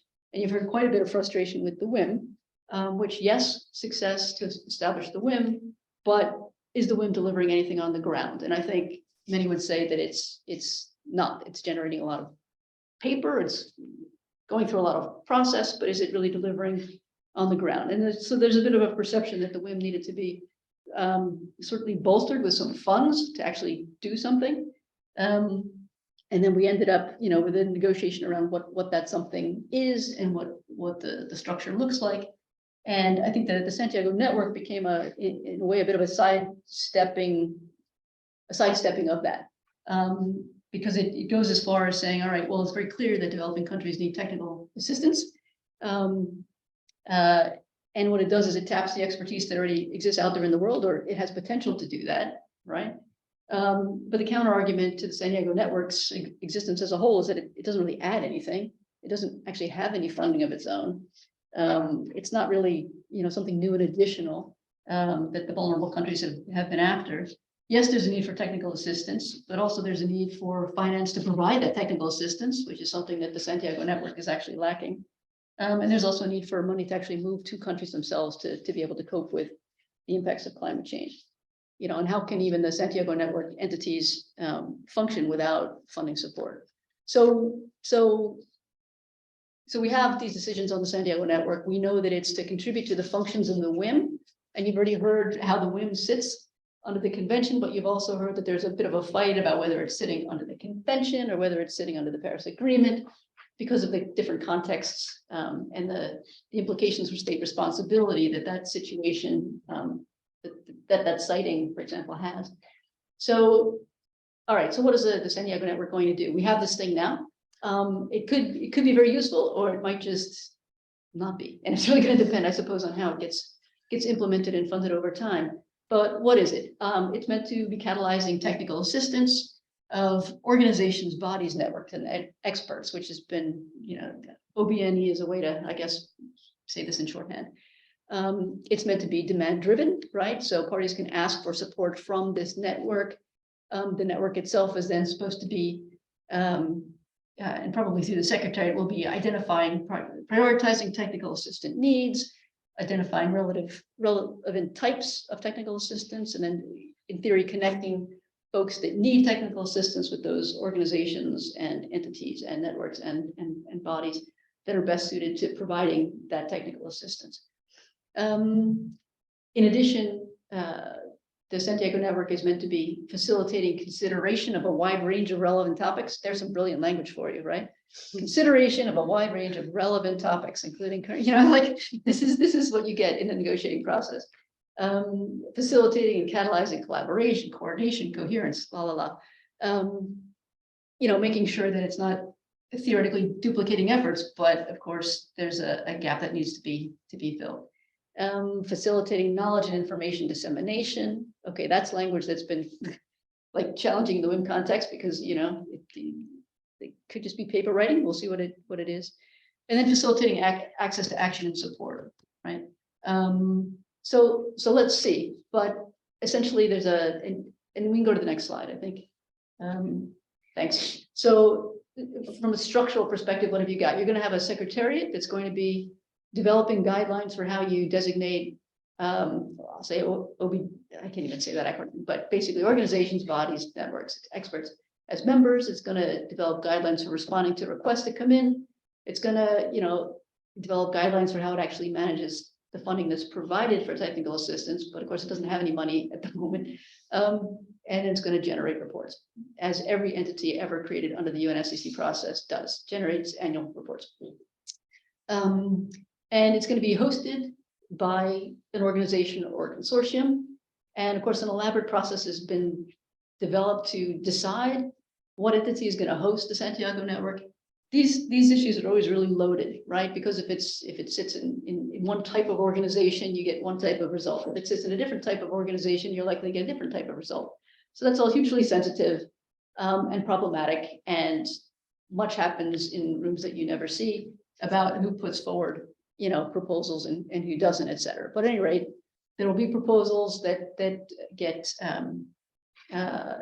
reviewed by the advisory board. And there will be basically there'll be a selection process, a recommendation of one entity will come forward that will before the secretariat for the hosting body. Okay, so you'll have the secretariat. You'll also have an advisory board, another big fight around where that sits. Does it sit under the WIM, outside the WIM, blah, blah. But basically it's been established as part of the WIM. It's got a membership that also was heavily fought over. And of course, to whom is this entity accountable? You have the dance that's gone on for many years about, is it under the convention? Is it under the Paris Agreement? Again, because of that problematic an aspect of, I won't even go there, but where does it sit? And of course, from a developing country perspective, it's obviously going to sit both under the convention and under the Paris Agreement. All right, so you have a secretariat, you'll have a board to provide guidance, and because boards also try to function by consensus, you can see that you might run into difficulties. I'm mad with myself that I actually said that, but that's sort of the political reality, right? Because when you have a collection of countries on any of these bodies, and it's a body that operates by consensus, again, you're going to be challenged in coming out with something progressive. And that's a wall that the WIM has run into, I think. I'm speaking with only my own hat on. And it's a wall that many of these bodies run into. So we'll see how this goes. And from a funding perspective, really, there's no fund set up at the moment to support the work of the Santiago Network. So either organizations will be funding their own work in response to requests for technical assistance, or they'll be hopefully able to tap some funding provided by donations from developed countries and others. Because there's also a debate around whether funding for these purposes should always come just from developed countries, or whether some developing countries that are not so poorly off should also be contributing, and substantial countries that also generate quite a bit of emissions. Next slide, please. Okay, so we had the Santiago Network. It didn't go as far as certainly as developing countries wanted. Some developing countries quite, relieved that we have this body now in place, and I think that's time will tell whether it really steps up and is able to provide technical assistance in a practical way or not. But then we also, after a great big political push, now have a decision on funding arrangements for responding to loss and damage. And I give the whole title because, of course, the title itself was political and heavily negotiated, right? Funding arrangements for responding to loss and damage associated with the adverse effects of climate change, including a focus on addressing loss and damage. which seems in a way weirdly redundant, but this is the way it goes. Okay, so fundamentally, what are we creating? I mean, I've taken here one paragraph from sort of the introductory, from the preambular language, acknowledging that existing funding arrangements fall short of responding to current and future impacts of climate change and are not sufficient to address existing funding gaps, related to providing action and support. But at least that's something, right? It's you're existing that there's a gap that needs to be addressed. Now, fundamentally, the decision is deciding to establish new funding arrangements, plural, but also establishing a fund for responding to loss and damage, whose mandate includes a focus on addressing loss and damage. So again, this what seems like a real circularity, but all of this comes back to differences of views among parties on whether we're really in the world of adaptation, whether we're in the world of loss and damage, and also who's going to really be looked to pay. Because if no one had a fear of having to stump up, we could probably, in a vacuum, develop a really nice fund, with a nice purpose and, something that everyone, for 30 years has been waiting for and actually is now proud of having.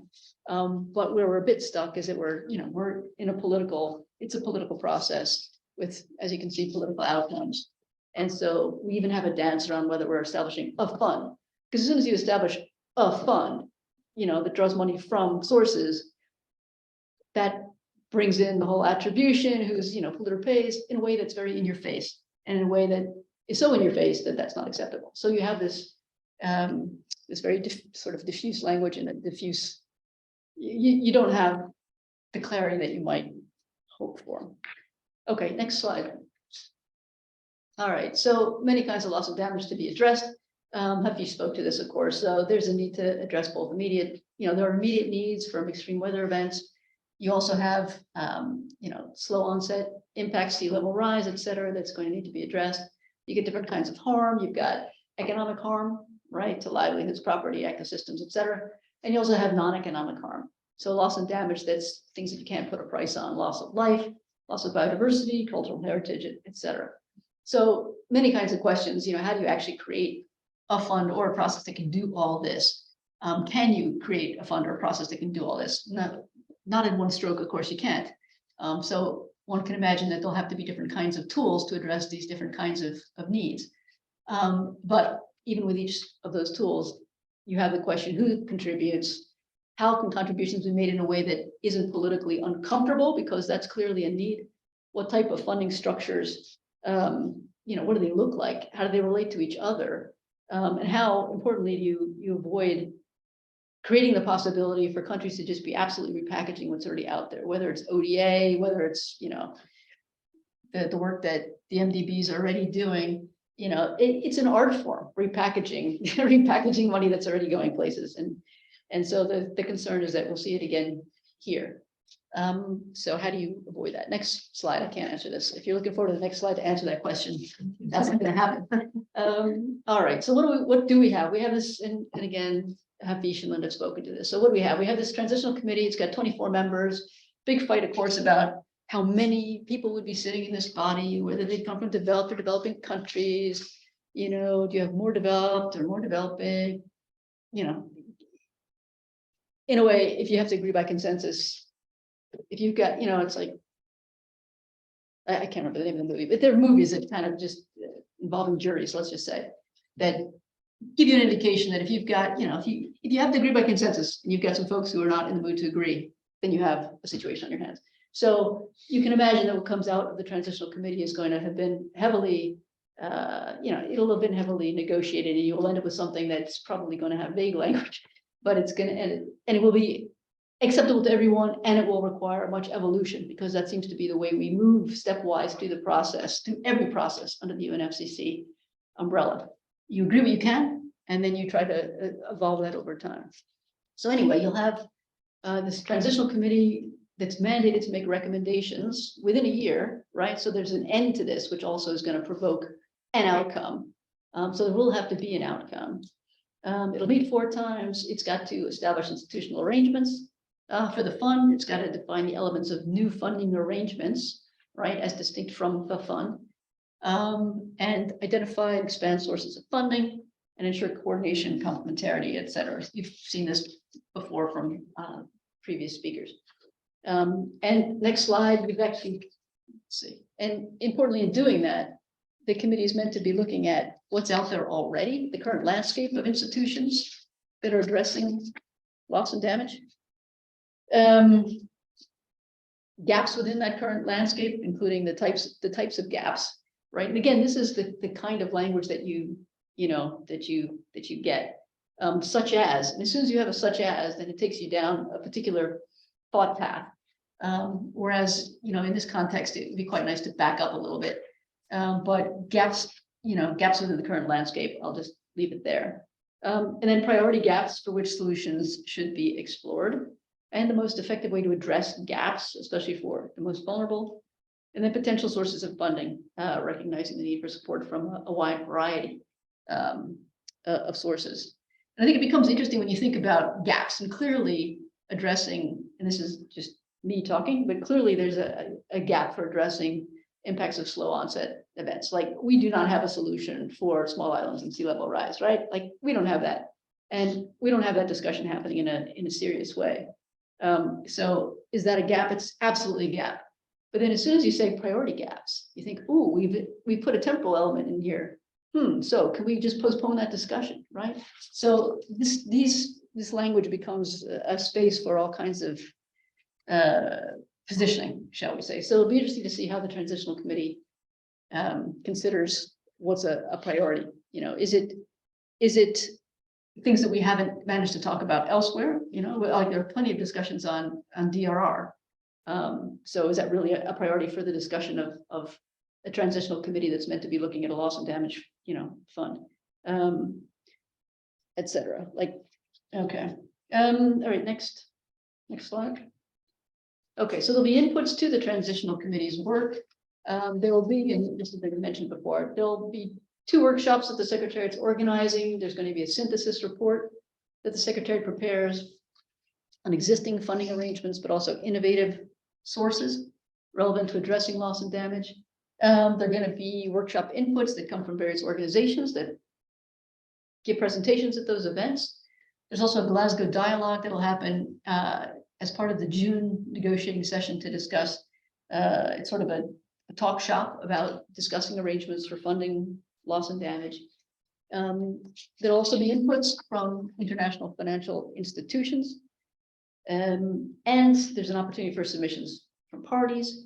Then there's also going to be, as Hafij and Linda, I think, have mentioned, an opportunity for political deliberations also before COP28. So you'll have all these fairly mechanical meetings with, agendas that are out there in the public realm. You can find the workshop agenda for this online. You can find the draft synthesis report online. But there'll be quite a lot of political discussions that will happen before we actually see something, tabled at COP28. Next slide. Right. So I think Hafij put up this graphic that you can see that there'll be a series of Transitional Committee meetings that happen along the bottom line, and you'll also have a couple of workshops, as mentioned. The first of which happens, within the next week and a half, 2 weeks. Then you'll have the June session, then you have another workshop, et cetera. So you have these milestones, but they will add up to an output. But importantly, there'll be these ministerial consultations. Okay, next slide. Okay, so there is this synthesis report. It's meant to inform the next and first workshop. And it already contains some examples of possible financing instruments and modalities. And I've put them up here without any comment. But if you look at them, you can ask yourself, what's new and innovative? What would be new and innovative would it be the combination of tools? Would it be the scale of tools? Would it be the source of some of these tools? So you can ask yourself, yes, we have a lot of we have a lot of, you've got the word insurance there, but insurance is a very loaded word itself, potentially in this process, because of course we started out in 1991 with the insurance proposal. We negotiated in 2003, we had workshops on insurance that were very much about polluter pays principle and risk transfer and taking layers of risk and offloading them to developed countries. So we actually had quite substantive discussions about that in a polluter pays way now 20 years ago. So what is insurance? It's not, it could be understood quite broadly, as could many of these tools. So yes, these are examples of possible financing instruments. What we end up with remains to be seen. Will be some collection of these or of a wider pool of tools. Hopefully will be some real innovative thinking that goes into structuring tools that actually deliver for the most vulnerable, rather than just, again, a focus on debt instruments, they're just concessional loans, even, et cetera. So, but anyway, be aware that this is a sampling of what's been or will be potentially. It was a draft synthesis report, so maybe it's been updated a bit. But there will be a discussion on innovative tools at this first workshop. Next slide. This is a graphic from the draft synthesis paper, and I think, to me, I look at this and I think, wow, this is really very DRR, meaning disaster risk. Like it's not. There's also I should also, I don't know if I should say, but I will say that there's also been a big fight over the years, of course, of whether we really should be even using disaster risk recovery as a model for loss and damage, or whether it's really something quite different. And I won't even get into that, but I will say that this is very DRR focused. It uses DRR terminology. It's very adaptation related as well. So for me, it's a bit of a puzzling graphic in the context of loss and damage, as it doesn't actually speak to addressing, loss and damage for example, slow onset events, or irreversible impacts. What do you do with irreversible impacts? This is all about building back better, which is exactly the model you would use if you're dealing with, hurricanes, cyclone impacts, et cetera. So there's a need, I think, to expand this, off to the right and actually deal with some of the hard issues that have not been addressed as yet. Next slide. Yeah, and this is just another screen grab from the draft synthesis report that's online that, again, looks at some of these financial tools. And I think if you look on the left, cost of capital, you'll see that, the world that vulnerable countries have been looking for is very much the world of, of course, low cost of capital to them, right? There's an expectation, that if you're bearing the burden, of impacts that you have not contributed much to, you would be assisted with grants, and you would be assisted with, funds, solidarity funds and levies that come from others. You would, yes, have some debt relieved. So very much the expectation is that you'd be in that world, that you wouldn't be in the world of taking on board more loans to pay for impacts that you yourself have not caused, or in no significant part. At any rate, again, just putting up on the screen a bit of a flavor of what's in the draft synthesis report. Next slide, which might, I think this is my last slide. So some significant upcoming dates. Yeah, first workshop, keep an eye on that one. It's going to look at existing sources of finance, and it may spend quite some time even talking about the Green Climate Fund, which seems to be, repackaging at the moment. Some of the work that's done on adaptation is work on loss and damage. But anyway, there'll be a look at existing sources of finance. There'll be a look at innovative sources of finance.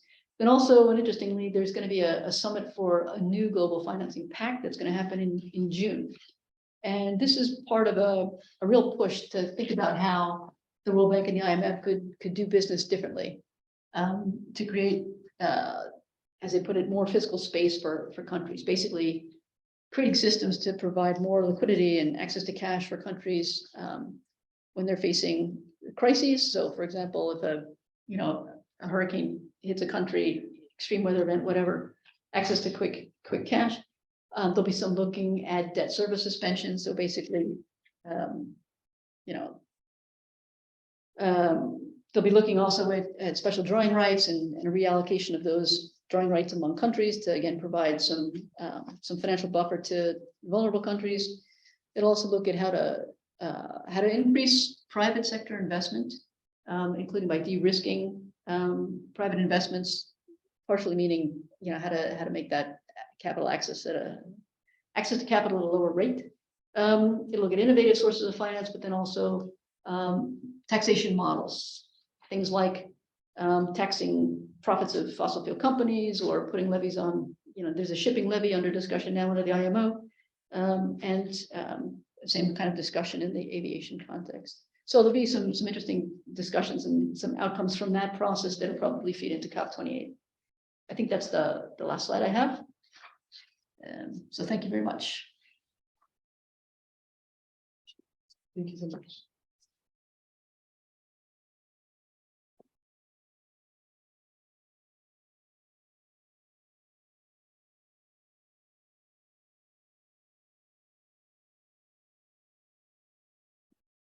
Hi, we're just gonna go straight into Q&A. Yes, just to kick us off for Q&A, thank you again, Linda and MJ, for presenting, also Hafij. So you clarified over 30 years of work towards this goal. Why now? Why is the Loss and Damage Fund now developing after 30 years of effort?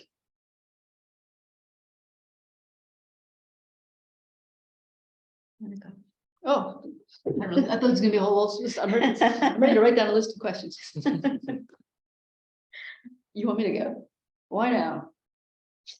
Yeah, and then I can chip in after you provide. I think I don't know how to answer that question. I mean, it could be quite a few things. It's part of it is I want to say disgust and frustration. I mean, we have a discussion around, you know, 1.5. It's getting more and more challenging. You know, vulnerable countries fought really, really hard for that 1.5 language and that 1.5 limit, and now there's quite a lot of endorsement of that, of the need for that limit to be met. You'll have heard the UN Secretary General banging on about what's needed, you know, the extreme measures that are needed to actually deliver that.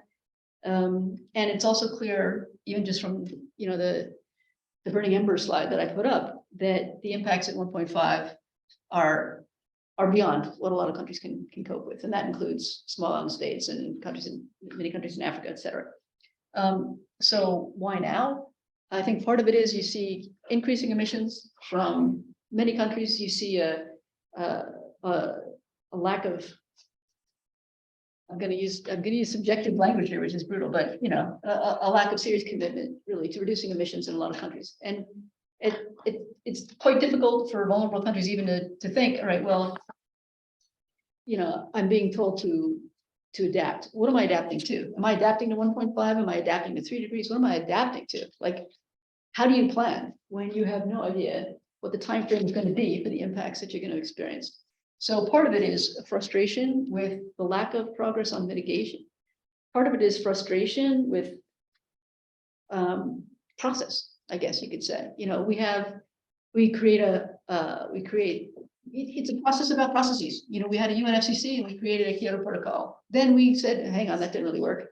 You know, not everyone jumped in. Okay, let's create another treaty. All right, fine. We had the Paris Agreement. Now it's bottom up because we couldn't agree to top down. All right. So, you know, we'll fight for years. We'll create a whim. Okay, we have a whim that's supposed to address loss and damage, but it's not actually delivering anything on loss and damage. With apologies to Hafij and to Linda, who are trying to work diligently through that process to deliver actual outcomes. You know, there's no money, right? So who are we kidding? So yeah, so there's a push to actually, you know, really bring home the point that impacts are increasing. You know, mitigation has got to get serious, but you know, this is all in the timeframes are shrinking, not just for delivering mitigation, but also for getting ready for these impacts. So I have to say it's that constellation. It's that constellation of events.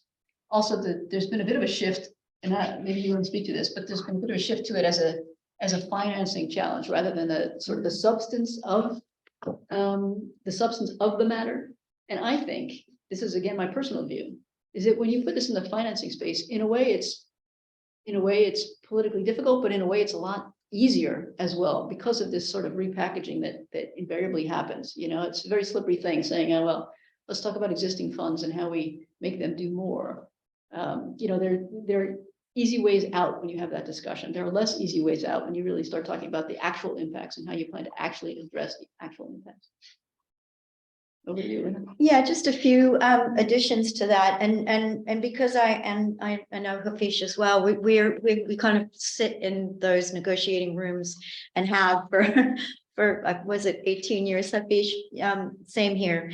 One of the functions of the Warsaw International Mechanism is to enhance action and support includes finance. So, you know, that the financing element of addressing loss and damage under the convention has always been there, at least from the establishment of the WIM itself. But as MJ says, nothing was really happening in that we call the third function or the third pillar of the WIM's functions.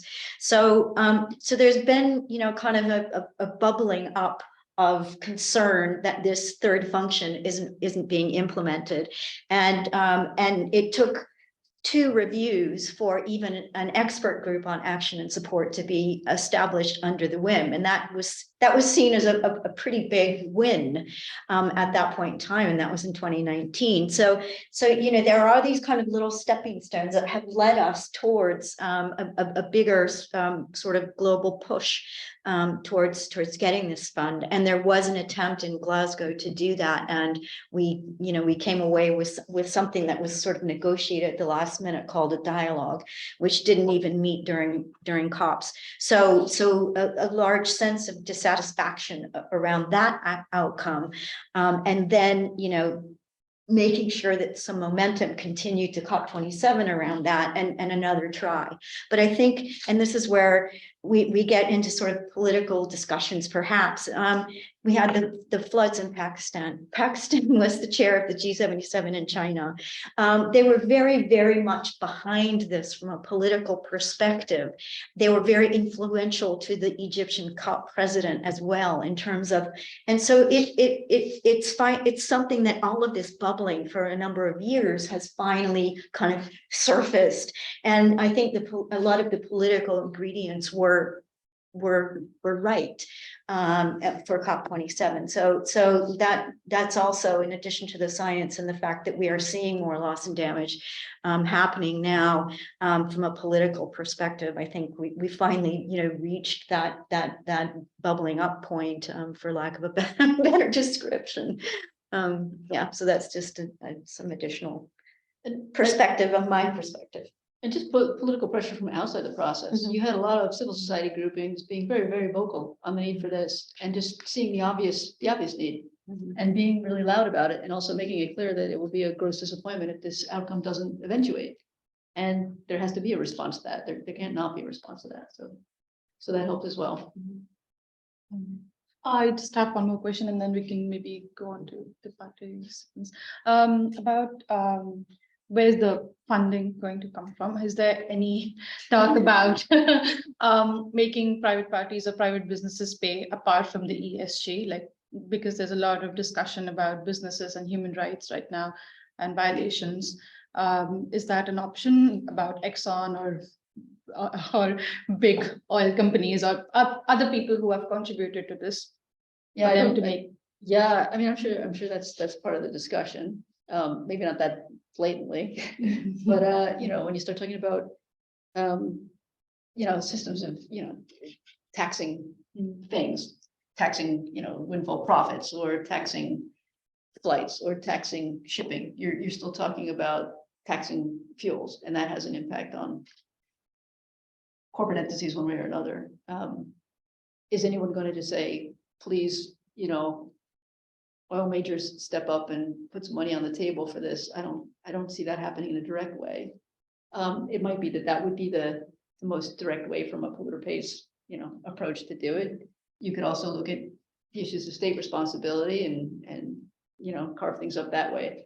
But it's a political process, right? There will be, I would imagine that there will be lots of different approaches that come out of this, and there will certainly be an effort to, you know, states are absolutely going to want corporate entities contributing one way or another. So there will be ways found to make that happen. I'm not sure what that will look like. And I think that'll be part of the interesting flavor of the discussions that happen over the next, whatever, 6-9 months. I mean, have the developing countries asked for this, like private entities to pay? Or Have developing countries asked for private entities to pay? As countries, do you mean? Like have, as within the process, that has not happened in that direct way, if that's what you're asking. Yeah. Thank you. May I come in to just provide some inputs in this discussion on the sources of funding? So you see, now we all are talking a lot about the innovative sources of finance. Yes, I do support the idea, but challenge is to see to identify innovative sources like air passenger levy, maritime levy, or the some sort of liabilities from the corporations. But challenge is how to integrate the different international policy regimes.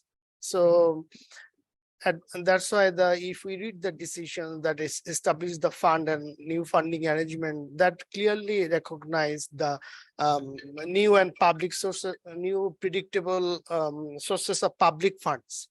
So LDCs particularly, we do think that there must be a public fund with grant-based approach. And of course, we support the idea for new innovative sources of fund, but we do expect that fund could be operationalized, and further governing body of this fund can engage with relevant technical experts to identify the new sources and to design the complementarity mechanisms through the UNFCCC processes. But I think the fund needs to be operationalized with as a standalone financial entity with a clear and rigorous governing body, so that this governing body further can identify these sort of new sources of funds. That's what I wanted to say. Thank you.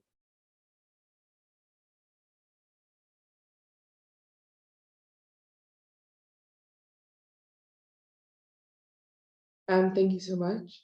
I just want to open the floor to Idris, if you have a question.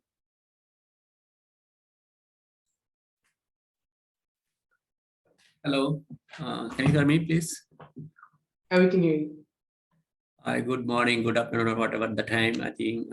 Thank you very much for organizing this event. I was actually following Dr. Hafij's activities around the world. I was much interested to see what's going on in the loss and damage areas.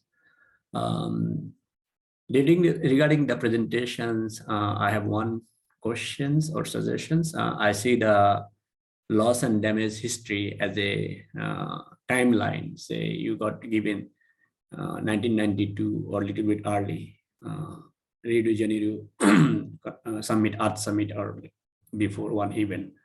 But I must aware about the discipline is much more back historical. Maybe term is different. Say maybe terms as a overdevelopment or maybe desertifications. So if I say the deadline should be as academic discussions, we should go back to the history of the developing the International Union for Protection of Nature, which is founded in 1948. Following that, we got the United Nations Scientific Council on Conservation and Utilization of Resources in 1949. So that is some more rich book is the Rachel Carson book Silent Spring, which is published in 1962. Consecutively, I can say more events in 60s, even 70s, United Nations Conference on Human Environment. I think somehow the term maybe at that time they used as a impact or effects, but loss and damage maybe put a new name through the UNFCCC's process. But my impression is we should go back when we talk about this discipline, should go back a little bit historical more and more academic when the discussion started. Then my second question, my question is, that is my opinion. Second is, if any of you, the presenter, maybe Dr. Hafij would be the best one to tell loss and damage negotiations. I see that you talk about the Santiago network and some things here. How the LDC's lobby group, I know LDC has a strong group internationally, some on climate, has accepted and working as jointly for loss and damage to the UN next conference in Dubai. I'm in Abu Dhabi. Will be happy to join this times in the event. So I just want to know a little bit how the LDC is taking as a group. I know these things. You told more the technical things. There's some lobby and political issues surrounding the loss and damage and the claim and the negotiations process. So if any one of you can respond on that one, please. Thank you. Yeah, I can start to respond. Then Linda and of course MJ can provide further inputs.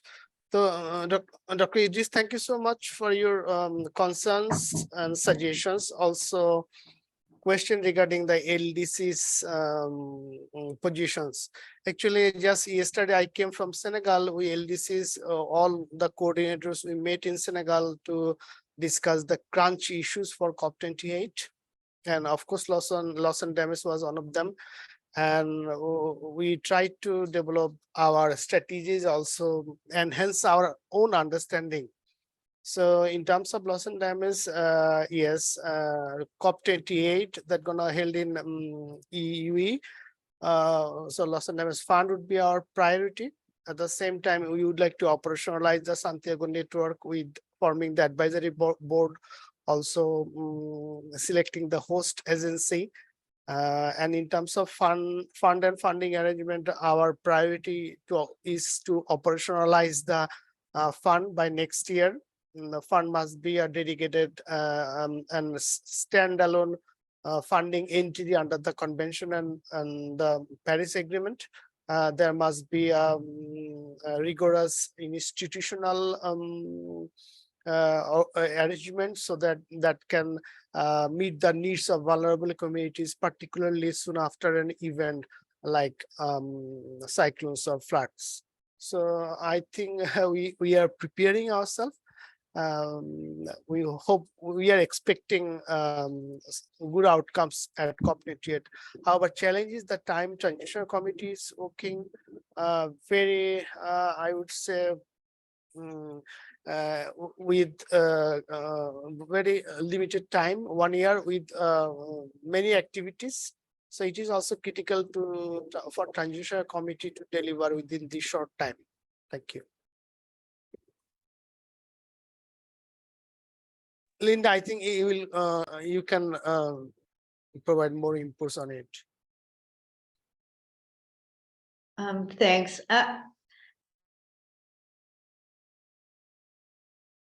Whenever both MJ and I have been supporting small island developing states in this process for a number of years, and more than we want to count.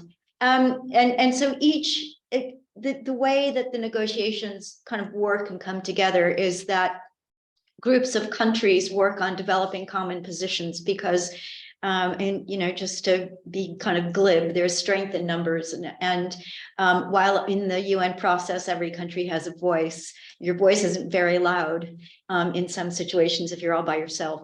And so so each of the large negotiating groups, LDCs, small island developing states, the African group of nations, and others, including developed country groups, work throughout the year on a whole range of issues that are coming up for negotiation at the end of the year and the year-end conferences. And there are sort of intersessional meetings as well to work together in the UN process to develop outcomes, etc. And so that's how the process itself works. And so that that we coordinate on all of the critical issues for our groups throughout the year. It's not like you just rock up at the meeting at the end of the year and have all the answers. You spend the entire year working. We've spoken really in some depth around loss and damage, and thank you, Idris, for pulling us all the way back to the 1940s and post World War II times. And I do think there are roots and seeds that go that far back. But in any case, there are a number of other issues. Certainly, we talked about the global stock take and the need for some sort of, redirection setting, since we're edging up towards 1.5, and we understand what those what overshooting 1.5 could mean. So, of the global stock take are really critical, for example. So there's a whole raft of issues that the different groups have to coordinate, and loss and damage is just one of them. It's taking up a lot of bandwidth this year. But just to give you a little bit of a sense around how we assist countries work throughout the year to develop negotiating positions and be successful in ensuring that those positions become part of agreements at the COPs.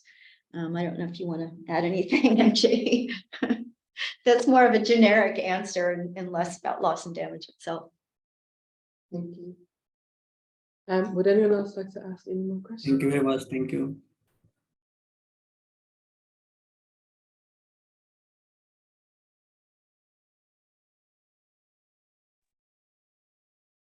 Thank you for joining us after a short break. We were originally going to be joined by Sophia Wycran. She is a Youngo Scholar for Loss and Damage with the UN. And as a youth activist, she would have been able to share with us great details from her personal experience and academic endeavors regarding loss and damage for youth. In lieu of that, we still would like to share a voice from youth activism on loss and damage. So today we'll be sharing a few short clips and then a discussion amongst PIEL members.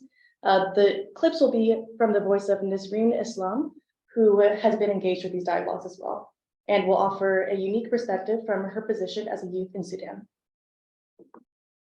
Nisreen, if I may, I'd like to bring you in here to sort of find out, how do you see these different understandings of loss and damage? And are there any priority sort of areas or key focuses for African countries in terms of understanding this issue? Yeah, I actually love the fact that you asked me, how do you see, which means that for me, it's not a theoretical thesis or just a piece of paper or reports or numbers. It's actually a fact that we are living every day, unfortunately. The African continent is a big mass, and by big mass, we mean that the actual land mass of the African continent is so big. And this have many implications. First of all, we might not be as impacted as many small island states, for example, as many Asian countries, for example, when it comes to the rise of the sea level. But unfortunately, we are very much impacted when it comes to global warming. A report by IGAD Regional Center for Meteorology already announced that more than 7 cities within the African continent have been warmed up even more than 2 degrees Celsius. So for us, for Africans, especially for the sub-Saharan Africa, the 2 degrees is not something far, it's something we already reached. So let's imagine that we continued business as usual and things that's happening right now, how much we will actually reach when it comes to the global warming itself.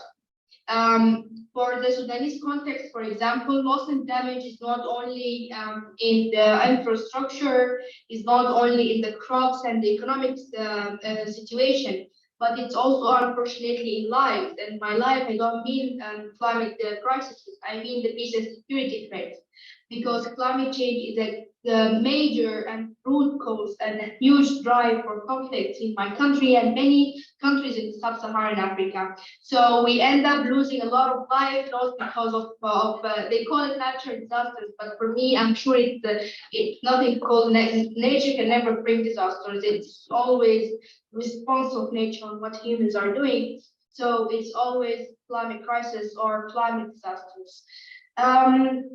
in 2020, where the whole world was actually locked down because of the COVID, we didn't have this luxury of actually having a lockdown because we had a very devastating flood. It was the worst in 100 years. And it showed very much the differences between the different countries. I have many friends in Europe and UK and US were complaining about quarantine. And I was saying that quarantine is a huge privilege that we didn't have at that time. And I know that many African countries did not have. So the contexts are very different, very variable, and of course, sometimes very devastating to some continents. So whenever you talk about how much climate change is impacting you, please remember the other context, the world around you, and how vulnerable other people in other countries are comparing to your case. Then you will get the bigger picture that climate change is really, really hitting very hard a lot of people around you, and you're a lot of privilege comparing to them. So for us, it's not discussions of webinars or Zooms or cost only. It's life or matter of life and death actually for a lot of people. Sorry for taking longer, but I just want to share that we did a study once in Sudan, and 80% of the Sudanese young people who participated in the study, and I'm saying this because Lisa mentioned the psychological impact of that. 80% of Sudanese people who are young people who participated in the survey said they would migrate illegally to Europe, even if they know that there is 95% chance of them dying in the Mediterranean. And for me, this is a mass suicidal behavior of the young people. But they said we are dead anyway, so it's better us to die and try and do something than dying waiting the climate change to solve us. So it's the reality that we all.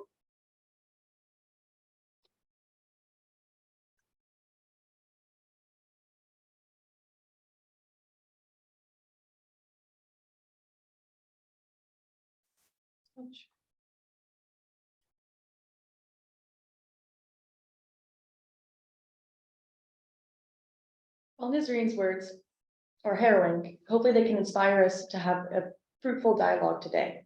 In Nisreen's words, 80% of respondent Sudanese youth stated they would illegally emigrate to Europe, even if there was a 95% chance of death in the Mediterranean. And considering youth's experience of loss and damage, it's important to consider their intersectional identities and not just faceless people experiencing climate change. The severity of the climate crisis is an imminent threat to some youth's peace and safety, driving them to severe despair about their life chances. In response to this despair of the climate crisis, some youth are driven to action, such as Sophia in Yungo, Nisreen, and as well in the youth of the United Nations, various other youth NGOs and activist demonstrations. Youth have clearly called for immediate climate action for their well-being and for that of their futures. In the face of inadequate action and increasing climate anxiety, youth are also reconsidering their future lifestyles. Youth are increasingly deciding not to have children in response to projected effects of climate change in their lifetime. And their logic is that it would be irresponsible to bring someone into the circumstances of climate change. This strong cynicism about a better future is a clear indicator of a manifestly severe social crisis caused by climate change. While no singular definition of loss and damage exists, the term usually applies to the tangible and intangible loss and damage suffered by climate change. International funds for loss and damage are accessible after adaptation measures have failed. And in this sense, Loss and Damage Fund is a final mechanism of climate action. Again, our speakers have done an excellent job of illustrating how this is still a developing area, and this is not a final definition of how loss and damage can be accessible and can make an impact. But the severity and last stop approach does not create much benefit or protection for our futures. And that is today why we're gathering here to discuss loss and damage and to what effect it might have for us. The Loss and Damage Fund has stirred a lot of excitement and drive, specifically from civil activists and civil action groups, in the sense that after 30 years of development, there is now this forward surge of potential implementation that will make impact on people's lives. Can this shifting narrative be the change for us? That's still to be debated. But today we're going to be discussing about the intersectional identities and how the climate crisis will be impacting us each differently. Yeah, I think when we're talking about youth or how climate change, or why loss and damage fund is so important for the young people of the entire world actually is going back a little bit to the legal basis of all of this, which comes from the principle of intergenerational equity, which was kind of touched upon by our speakers. But it basically, what that principle says is that the global commons, or the earth, or every resource on earth is like a common, don't want to use the word property, but it is commonly jointly owned by everybody on earth, whether it's the past generations or it's the future generations. And to ensure fairness among all of these generations is very, very important, because we need to, we can say that the principle of intergenerational equity was like the starting point of the sustainable development principle on its own.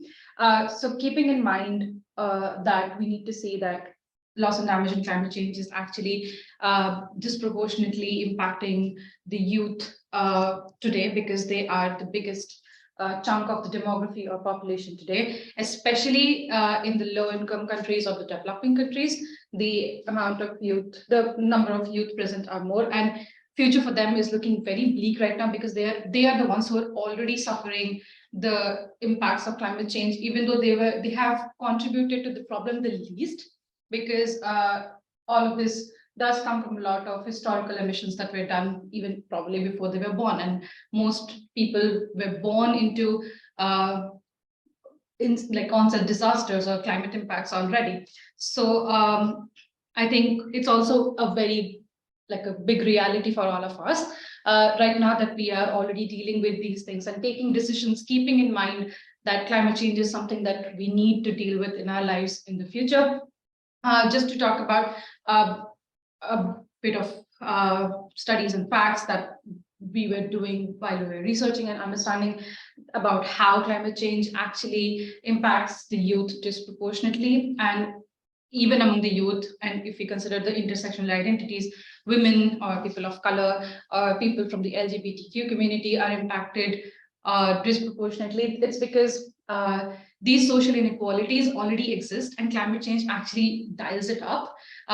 For example, in most countries, women are the ones who are more responsible to run a household. Women are responsible to fetch food, fuel, water for the family. All of these responsibilities do fall on women, and when these activities become 1,000 times more difficult because of climate change, because of water crisis caused by climate change, because of food crisis caused by climate change, it becomes much more difficult on women. Also, the agricultural sector is the one which employs more of the lower or the middle income women, especially in the developing nations, which are more affected by climate change. And as we know, there's a lot of issues going on with the agriculture sector because of climate change. Again, water scarcity, a lot of pests affecting the crops. So all of this also impacts women more, because women work in the agricultural sector more. There's also existing gender inequalities, like women are supposed to have less information on things. They're supposed to have less access to education. They're supposed to have less access to healthcare. So all of these things are very important to adapt to climate change. For example, education is important to have a better life than you're already having. Healthcare is important to adapt to impacts that you may face from climate change. And of all of these, women have less access to historically, like these inequalities already exist. And as we said, climate change is just making it a lot worse. So it's important to think of all of these. It's important to think of how the youth are impacting all of this, and where does loss and damage come in here? So a loss and damage, or a fund on loss and damage, which will help countries actually put in more measures than how they may be already adapting, can be really, really crucial for like reducing these inequalities that already exist.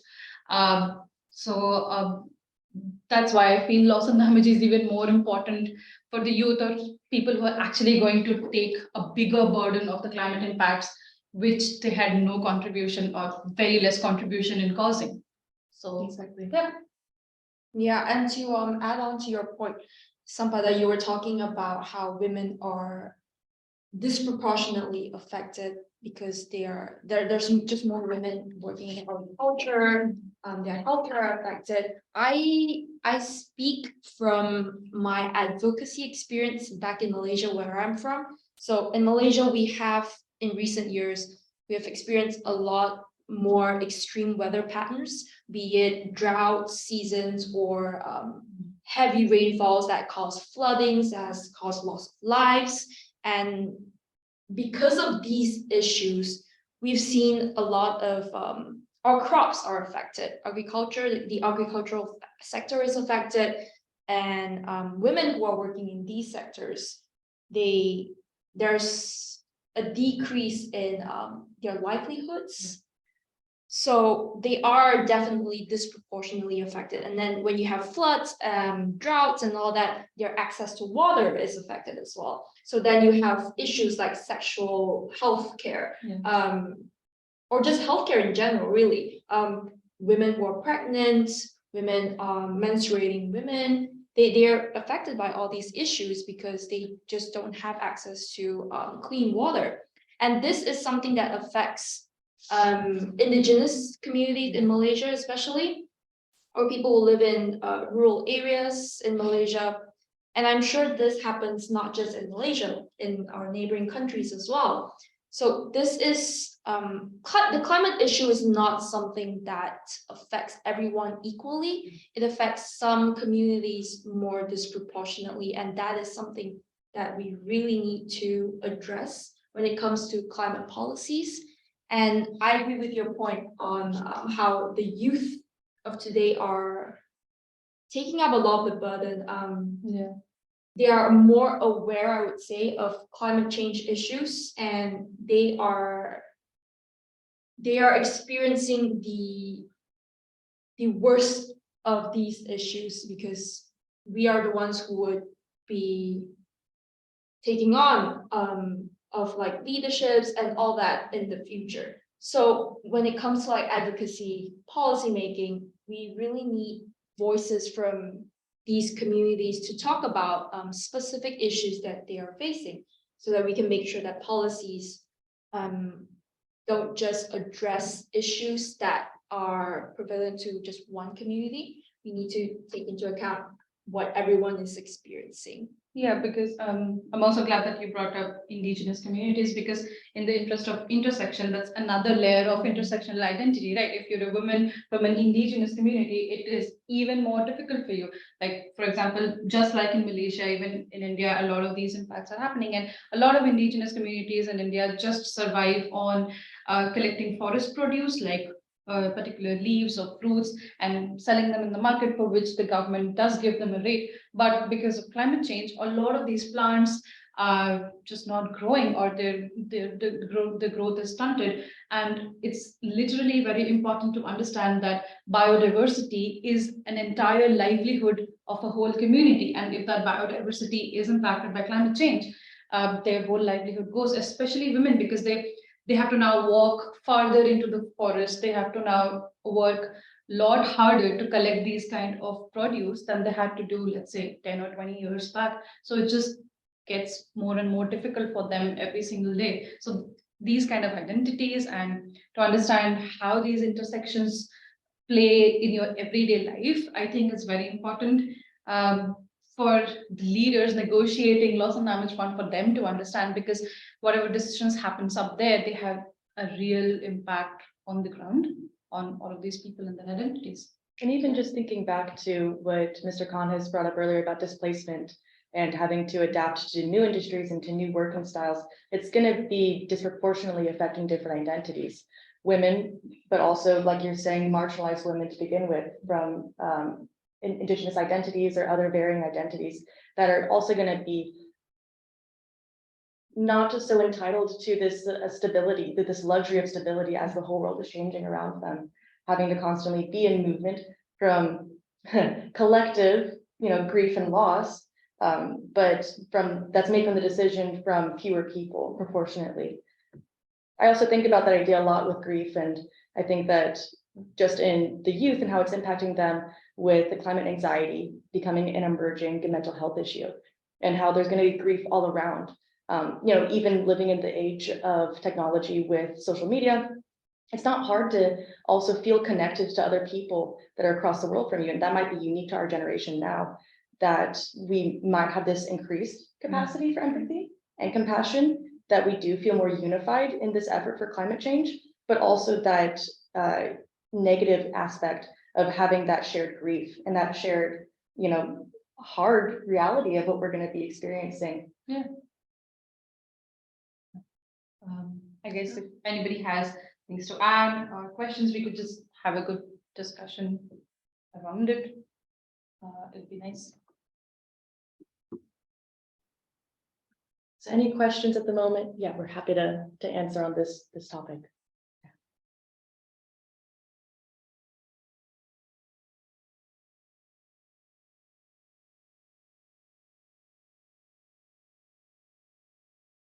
If there's no further questions at this time, again, you can always reach us at PIELUK@googlemail.com. Right now, we're going to be closing with a short video again from Nisreen, and then just having some key points on what we believe are ways that you can make an impact post-PIEL to take this discussion into the real world.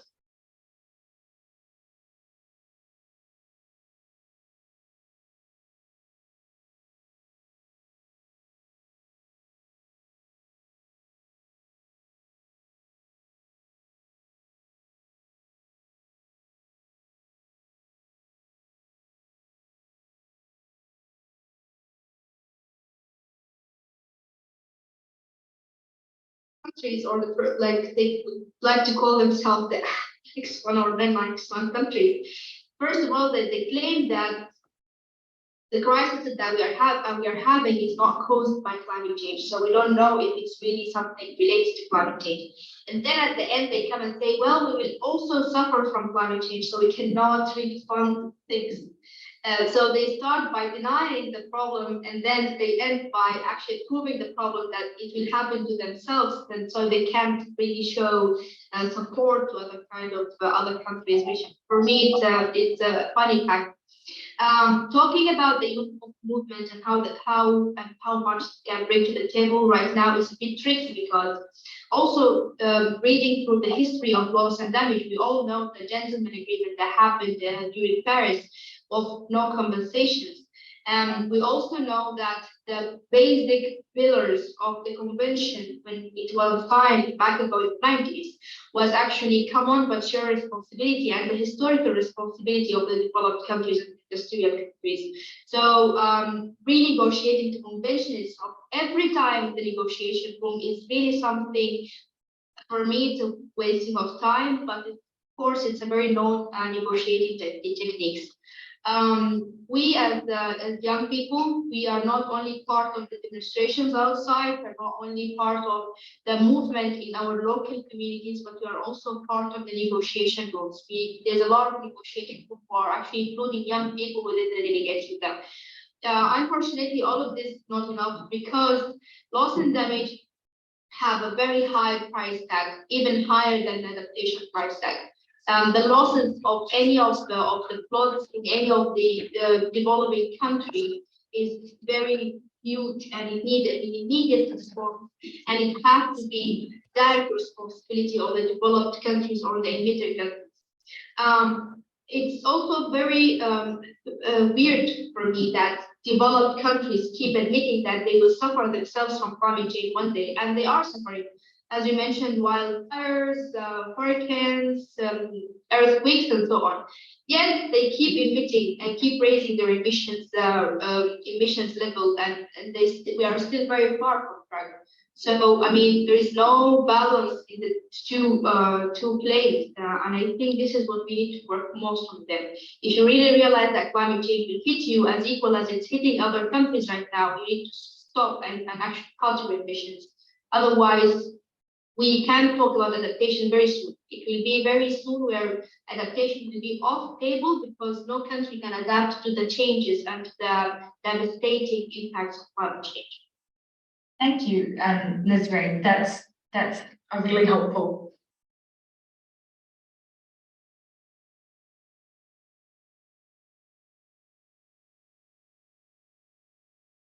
And that just perfectly segues into some closing points about how youth can be active and potent in this fight for climate activism, climate change within loss and damage as well. Nazreen pointed out that the same cycles and frustrations, challenges within the negotiating rooms mirror each other, from the General Assembly, senior delegates, to also the youth, and that those cycles are in perpetuum and continuing this denial of needing to reduce emissions, and also with this reluctance to admit responsibility and to officially develop a loss and damage fund over the years. So just kicking it off for some last points, I just highly encourage that we can each be an ally to those in the movement, that it's important to understand, especially coming from my perspective, living in the global north, is that it's important to pass the mic and to respect everybody's voice and position within the changes that are happening before us and the challenges that we're going to be facing ahead. It's not just about being entrenched in past cycles, but also actively unlearning them and making way for us to make effective change going forward. Yeah, just would like to add some more issues from the discussions that our members committees have had. I think the key point of these sections for the youth involvement in loss and damage is that for the like a bedrock principle of modern environmental law, international environmental law, is sustainable development. And one of the most well-known definitions of the sustainable development is development that meets the needs of future generations without compromising the capacity of the future generations to meet their own needs. So as Sampada and Eugene and Michaela said, like the youth, especially women and girls, are a burden with the hardships and difficulties and loss and damage that they're going to face. So one of the most important things that is getting them the seats at the table. From the keynote speakers and panelists in the morning sessions, we know that there are political struggles from the past 30 years, and most of them are politicians, diplomats, and negotiators who are quite old age actually, but we don't normally see youth in the negotiation rooms. Yeah, we see the youth movement all over the world in terms of maybe radical or progressive protests, or on the street they campaign for change. But one of the more durable solutions may be giving them seats at the table, listening to them, like generally listening to them and heard what they say, because as Sampada said, they are, and Eugene said, they are going to be the generations who face these consequences, these adverse impacts in the long term. But now I hope that there will be more rays of possibilities now. As at PIEL UK, we have many nationalities, we have diverse members and younger generations in our class. As a student-run organizations, we have high hope that for younger generations, there will be no dichotomy about developed and developing countries anymore. There will be cooperations and for the global issues, these truly global issues. And as Michaela has stressed, that it has to be partnership and alliance of the world. It has to be separate, the North and South, because no country can hide from the impact of climate change. Thank you again for joining, everyone. Obviously, PIEL stands on the shoulders of giants who have been doing this work for the last 30 years, and we are excited to share the legal developments, how this is a continuing conversation, and we hope that it has inspired you to take more action through your emerging legal career, or also as a civil action. Thank you again, and stay tuned for more PIEL podcast in the future. Thank you. Thank you. Thank you.